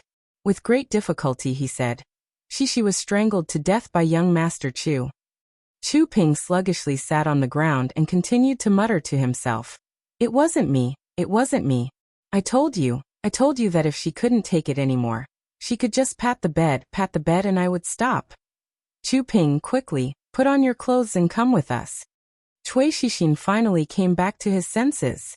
He looked at Chu Ping and said anxiously. He then instructed the constable. Go and open the window at the back. You two, stand guard here. Don't let anyone in. Their original plan was to use the matter of Chu Ping visiting a prostitute to make the Chu family owe them a small favor. Who would have thought that a life would be lost? This favor was too great. Not only could the Chu family not bear it, they couldn't pay it back either. He looked at Chu Ping, who was still in a daze, and solemnly said, Remember, the person who killed Lady Shuang Shuang was the criminal of the imperial court who jumped out of the window. When that villain wanted to hurt you, it was fortunate that the bailiffs from the capital governor's office arrived in time. Seeing that Chu Ping was still sitting there and muttering to himself, Cui Shixin fiercely slapped his face and angrily said, Did you hear me clearly? Chu Ping's mouth was overflowing with blood as he raised his head to look at him. His eyes gradually regained their clarity and he nodded. I heard it clearly. Cui Shixin walked out and closed the door. He said to the two bailiffs at the door, Watch this place, no one is allowed to enter or leave. The beautiful woman walked over and worriedly asked, Young Master Cui inside? Shut up. Cui Shixin coldly looked at her and said, Have everyone go downstairs. I suspect that there is a criminal of the imperial court among them. If they are found, your wonderful sound pavilion will not be able to escape responsibility. The beautiful woman's face paled. Criminal of the imperial court? In the Cui clan, Cui Qingming sat in the main hall, leisurely drinking tea. When he saw Cui Shixin rushing in from outside, he stood up and frowned. What's wrong? Did you not succeed? Didn't you already use 1,000 silver taels to bribe that girl? Cui Shixin swallowed a mouthful of saliva and said with a trembling voice, "It's done." "Since it's done, why are you panicking?" But that woman was killed by Chu Ping." "What?" Cui Qingming suddenly stood up. The teacup fell to the ground with a clang and shattered. He looked at Cui Shixin and asked in disbelief, That woman is dead?" "Father, don't worry. For the time being, no more people know about this. I've already sent people to control that place." Cui Shixin looked at him and said anxiously, "Father, what should we do now?" If they were only acting in secret, a few lives were nothing to them. However, the problem was that today's matter was specially arranged by them. Those bailiffs had caused such a huge commotion, it was impossible for them to easily cover it up. "What about the capital governor's residence?" Cui Shixin immediately said, "I haven't sent anyone to inform them yet. Send someone to tell Lord Sung to slow down his actions." "What about you, father?" "Get someone to prepare a carriage. I want to go to the Chu family immediately." In the Chu family, a middle-aged man looked at Cui Qingming and said, "Brother Cui, why have you come to the Chu family so late at night? Father is already asleep. If there's anything, we can talk about it tomorrow." Cui Qingming took a deep breath and said, "Brother Chu, time is of the essence. I don't have time to explain to you now. If there's any delay, nephew Chu Ping will probably be in big trouble."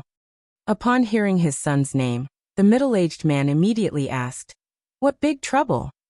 Cui Qingming said in a low voice, "It concerns nephew Chu Ping's life, and even more so, the Chu family's reputation."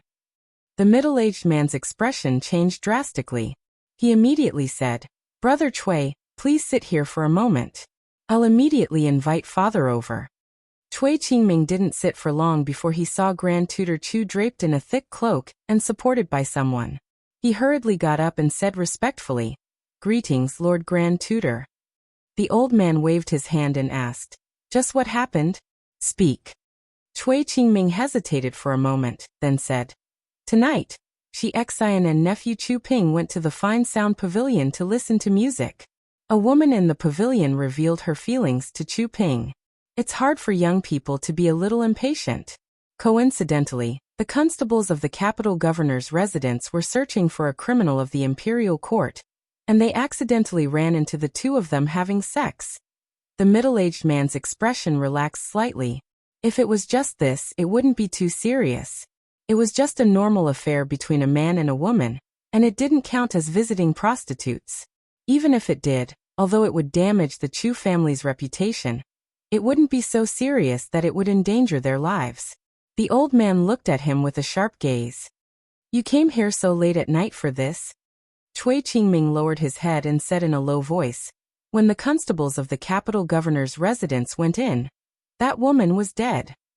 A terrified expression appeared on the middle-aged man's face. The old man's body trembled, and he couldn't even hold his crutch steadily. His beard trembled, and he struggled to stand. He repeatedly said, This animal. Cui Qingming looked up and asked, "Shi Xian has already ordered people to temporarily suppress this matter. Now the people of the capital governor's residence will most likely go over. Qingming came here in the middle of the night to ask Lord Grand Tutor how this matter should be handled." The old man trembled as he walked to a chair and sat down. After a long silence, he waved his hand dispiritedly and said, "This old man is not the capital governor's residence. There is no need to ask me about this matter." A trace of anxiety appeared on the face of the middle-aged man beside him. He was about to speak when Cui Qingming suddenly said, "The criminal of the imperial court that the capital governor's residence captured was truly deranged. He hid in the Fine Sound Pavilion, and not only used cruel methods to kill that young lady, but he also wanted to harm nephew Chu Ping. Fortunately, the constables arrived in time." The old man didn't reply. He used the chair to support himself as he stood up with difficulty. His murky gaze rested on Cui Qingming for a long time before he waved his hand and said, "This old man is tired. Qingming is truly sorry to disturb Grand Tutor. Grand Tutor, please do not worry. This matter will definitely not involve nephew Chu Ping." Cui Qingming said this and bowed. Grand Tutor, rest early. Qingming will return first. The old man used his crutch to walk out the door. He shook off the middle-aged man's support and said in a hoarse voice, "When you return, have him kneel in the ancestral hall." The middle-aged man's expression was complicated as he slowly nodded. "Fifth master, I'm leaving." The large man looked at the middle-aged man who had already taken off his clothes and went to bed. After saying this, he slowly retreated. A woman wearing coarse clothing walked over with a warm stove in her hand. She said, "The master is afraid of the cold, so I brought an extra stove in." The large man opened the door and said, "I'll help you put it in." The woman smiled and shook her head. "No need. Your hands and feet are clumsy and your footsteps are heavy. The master has just fallen asleep and will be woken up by others. It's better if I go, you go rest." The large man rubbed his head in embarrassment. Then I'll go to sleep first." The woman nodded. After the large man left, she walked into the room and placed the stove on the ground beside the bed. She straightened her body and looked at the middle-aged man on the bed in the darkness. She sighed and said, "You don't need to be sad. Shuang Er's body doesn't have many days left. Liana used to love her the most. To be able to do something for you before she goes to see Lian she must be very happy." In the darkness, the middle-aged man lying on the bed suddenly opened his eyes. He clenched his fists and tore the bedsheets. A suppressed, beast-like roar came from his throat. "There's a way, there must be another way. She doesn't need to do this. She doesn't need to do this." In the wonderful sound pavilion, a bailiff once again turned his head to look at the bed. A puzzled expression appeared on his face. He pushed the person next to him and whispered, "Look, isn't she smiling?" The bailiff turned his head to look, and saw that the woman was already dead. Sure enough, there was a faint smile on her face. He walked over and covered her body with the bedsheet. He let out a long sigh. "She's also a pitiful person." Early in the morning, the large man pushed open the door and walked out. The cold wind blew against his face and made him shiver. He looked at the courtyard full of white in a daze and muttered, "Didn't it get warmer a few days ago? Why is it snowing again?" He returned to his room and wrapped himself with another layer of clothing. Then he walked out through the garden path and walked towards a courtyard. He stopped halfway. In the depths of the garden, a plum blossom tree had quietly bloomed. It immediately added a few more decorations to the vast expanse of white in the garden. In front of the plum blossom tree, a figure stood straight in the snowflakes that filled the sky. "Fifth Lord, you came out so early today. Why didn't you open an umbrella?" The large man walked over and carefully brushed away the snowflakes on the middle-aged man's shoulders and body. He saw that a thick layer of snow had also fallen on the middle-aged man's head. It was unknown how long he had been standing there. He gently swept away the snowflakes on the middle-aged man's hair. However, there were a few places where the snowflakes couldn't be swept away no matter what. The middle-aged man's movements became sluggish. He looked at the middle-aged man in a daze, and a shocked expression appeared on his face. Fifth Lord, you." The middle-aged man turned his head to look at him. He revealed a smile and said, "This person, if you don't pay attention, you will grow old."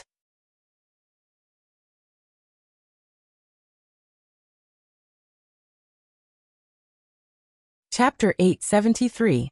Li Yi was woken up by the cold in the morning. Since a few days before the Lantern Festival, the weather had gradually turned warm. Even the quilt on his bed had been changed to a thin one. However, he couldn't stand the cold in the middle of the night. He curled up his body and didn't sleep well. He slept in a daze until dawn. Of course, the reason why he woke up was because the proud Lolita ran in and put her cold little hand into the quilt. He didn't know what she had just done, but her little hand was like an ice cube. After a shiver, he was no longer sleepy. "Sir, get up. The sun is shining on your butt." The proud Lolita was wearing a thick cotton-padded coat. She rolled around the bed like a bear. Li Yi wanted to sleep a little longer in the quilt, so he had to get up. He put on his coat and asked casually, "Why are you here so early today? Don't you need to pay your respects to your father?" The proud Lolita lay on the bed and shook her legs. She said with a sad face, "Father is sick. The imperial doctor said that father needs to rest well these days. I came over after seeing him outside. These days, the old emperor's illness had become more and more serious. Li Yi was a little worried. He only hoped that the winter would pass quickly, and that the worst situation would not happen now. Hearing the noise and laughter coming from outside, he wondered, "What's going on outside?" The proud Lolita curled her lips and said, "They are having a snowball fight. Sister Xiaohuan is already 17 years old, but she is still so childish. I have long stopped playing that kind of game." Li Yi was stunned and asked, "It's snowing?" The proud Lolita nodded and said, "It started last night. It's very, very heavy. Sir, hurry up and get up. Let's go outside and make a snowman. Make the biggest one and make it bigger than theirs." The sudden heavy snow fell silently. Compared to previous years, there was not much snow this winter. However, it still snowed after the Upper Lantern Festival. This was something that had never happened in recent years. Of course, the night of the Upper Lantern Festival did not only have heavy snow, but also poetry. Searching for her thousands of times in the crowd. But when I look back, that person is standing in the dim light. This poem only took half a night to spread among the circle of scholars in the capital. The #1 scholar of the Jing Kingdom, whose poems had not been circulated for a long time, was so extravagant. This once again cemented his position in the hearts of those who loved poetry. This was not the only incident that caused a stir in the capital last night. There was a vicious court criminal who, while hiding from the bailiffs, hid in a music hall in the capital. After being discovered, in his anger and humiliation, he killed a musician in the music hall and escaped through the window. Now his wanted poster had been posted all over the streets and alleys of the capital, as well as all the city gates. Furthermore, because that scoundrel had almost injured the young master of the Chu family, the capital governor's manor had already strictly ordered the yamen in the capital region to investigate the whereabouts of that criminal, and offered a large reward. This made it so that if the people of Jingdo saw an unidentified outsider outside, they would all secretly pay more attention. The capital yamen. After an old man washed his hands in a copper basin, he respectfully said, "Sir, we have already investigated. This woman died because she suffocated. The 2 strangulation marks on her neck are the cause of her death." Sung Shichen's face darkened. "Has the identity of this woman been investigated?" A bailiff came forward and said, "Sir, we have already asked the people in the Wonderful Sound Pavilion. That woman was a musician in the pavilion and had a bit of fame. She did not go to the Wonderful Sound Pavilion every day. As for the situation of her family, we are still not clear. We have already sent more people to investigate." The old man hesitated for a moment, and then opened his mouth. "Sir, according to my examination, this woman was actually already infected with a serious illness and did not have much time left. Even if this did not happen, I'm afraid she would not live for more than half a year." Sung Shichen sighed and said, "Even if she was already beyond cure and did not have much time left, half a year is still 180 days, 2,160 hours. This is still a case of murder." Someone finally stood up behind Sung Shichen.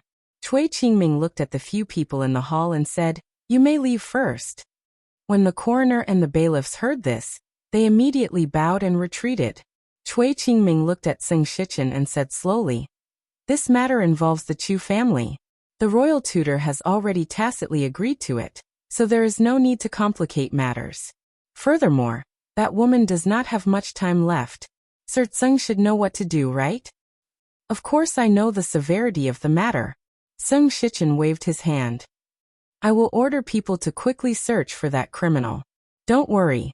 Cui Qingming smiled. "Then I can rest assured." Sung Shichen looked at him and asked, "Are you sure that this matter alone will make the Chu family wholeheartedly help us?" "Don't worry, the royal tutor is a smart man. If this matter is exposed, the Chu family's reputation will suffer a severe blow. The royal tutor may not care about himself or Chu Ping, but he will definitely not ignore the reputation that the Chu family has painstakingly built up bit by bit." Cui Qingming smiled again. "If that's the case, that woman's death is not completely useless. His Highness, the King of Shu, is still more important." Sung Shichen nodded and clenched his fists tightly in his sleeves. He looked at him calmly and said, "Since that's the case, leave the matters here to me.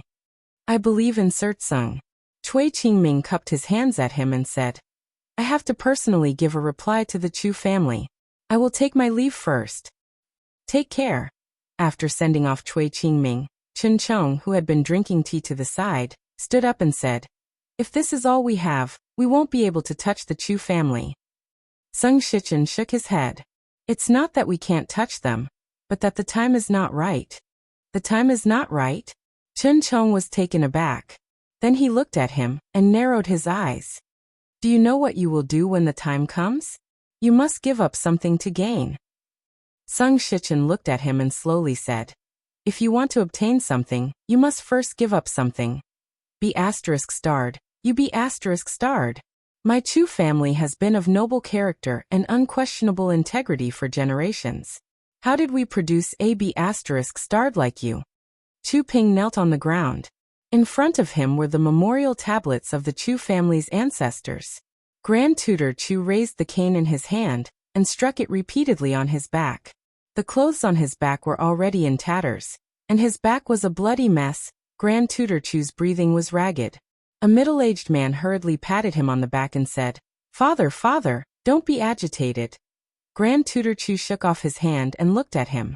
He said angrily, "You taught your son well." His son had always been traveling with his father, and he had never taught him anything. Although the middle-aged man felt wronged, he did not dare to say anything. Chu Ping knelt there and wailed, "It's all my fault. I've disgraced the Chu family's ancestors. Grandfather, just beat me to death." "Beat you to death? What's the use of beating you to death? Will that woman come back to life if I beat you to death?" Although the old man said this, the cane that he had raised did not come down again. He panted slightly and glanced at Chu Ping. A trace of loneliness appeared on his face. As he turned to leave, he said, "Let the ancestors of the Chu family watch. Let him kneel here for 3 days." Chu Ping lay on the ground, his body trembling. He loudly said, "Thank you, grandfather. Thank you, grandfather."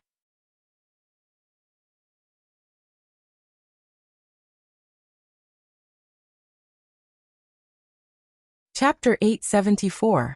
Qin Family. After the family banquet, Qin Xiang looked at his eldest son and said, "The reform mentioned this morning is related to agriculture. If you are not careful, it will shake the foundation of the country. You must be very careful with every step you take. You must not be careless." Qin Yan immediately nodded. "Father, don't worry. I will be extra careful.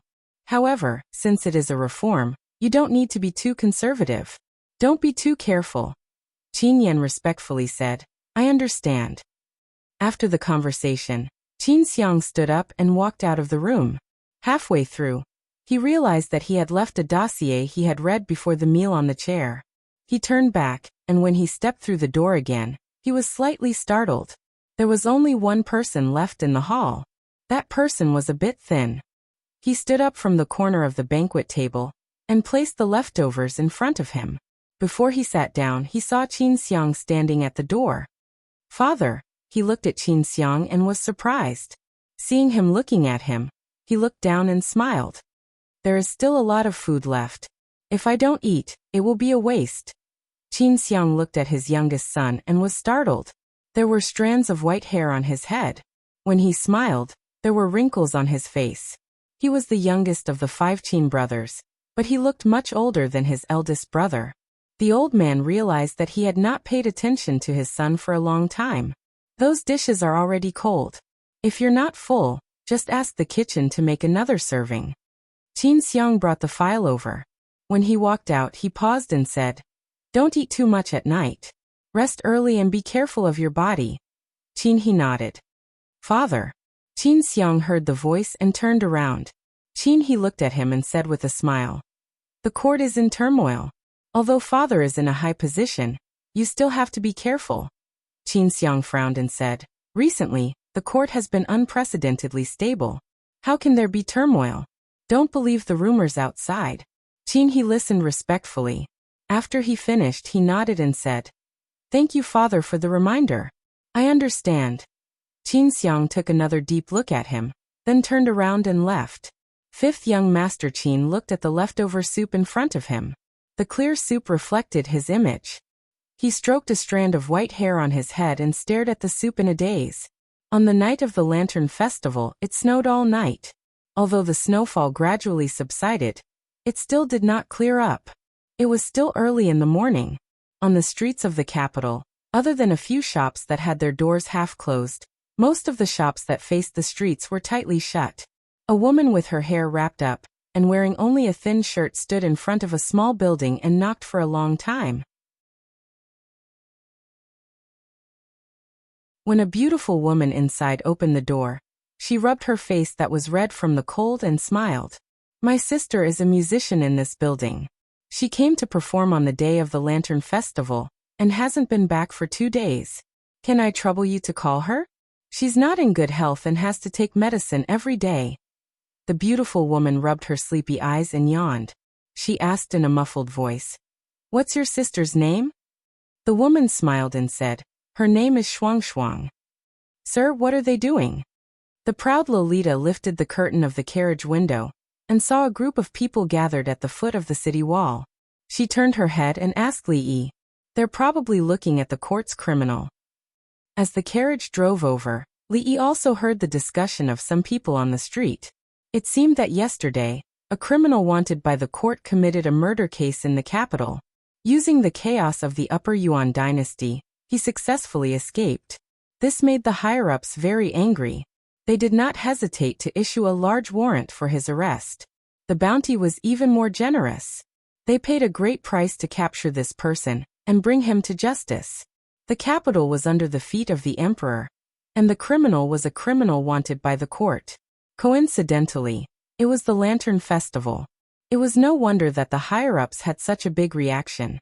However, with the warrant being issued, unless the criminal had the ability to change his appearance, it would not be easy for him to escape near the capital.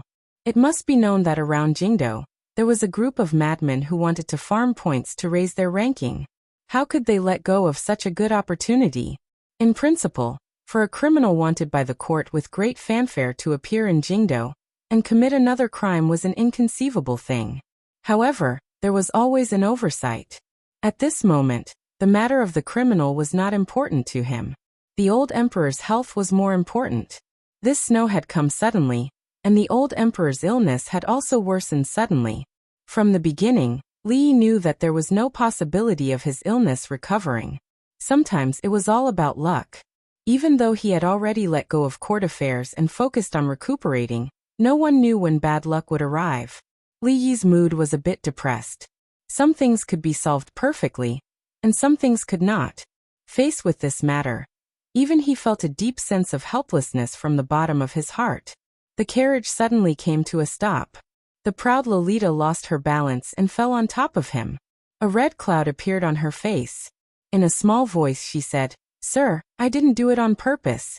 Li supported her waist and helped her sit properly. The angry scolding of a palace guard could already be heard from outside. "How do you walk? Don't you have eyes?" After scolding, the guard knocked on the carriage in a panic and asked, "Your Highness, are you all right?" "I'm fine," the proud Lolita replied in a small voice. She then asked, "What happened outside?"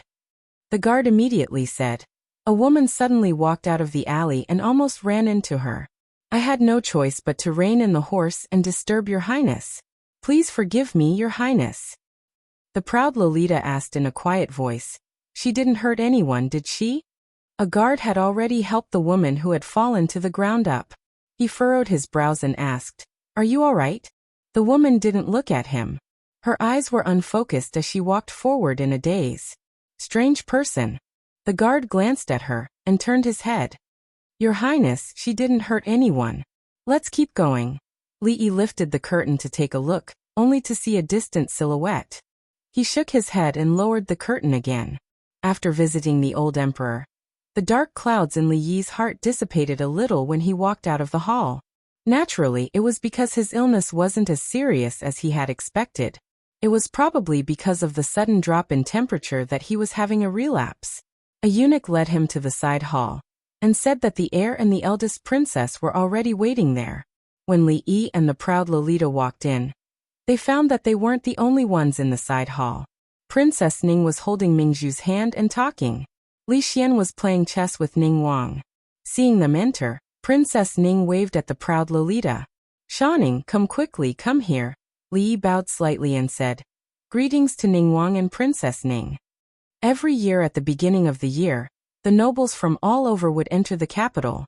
Because Li Xian was in the capital, Ning Wang's family would often stay for a few more days. "Dr. Li, no need to be so courteous." Ning Wang waved his hand and looked at him.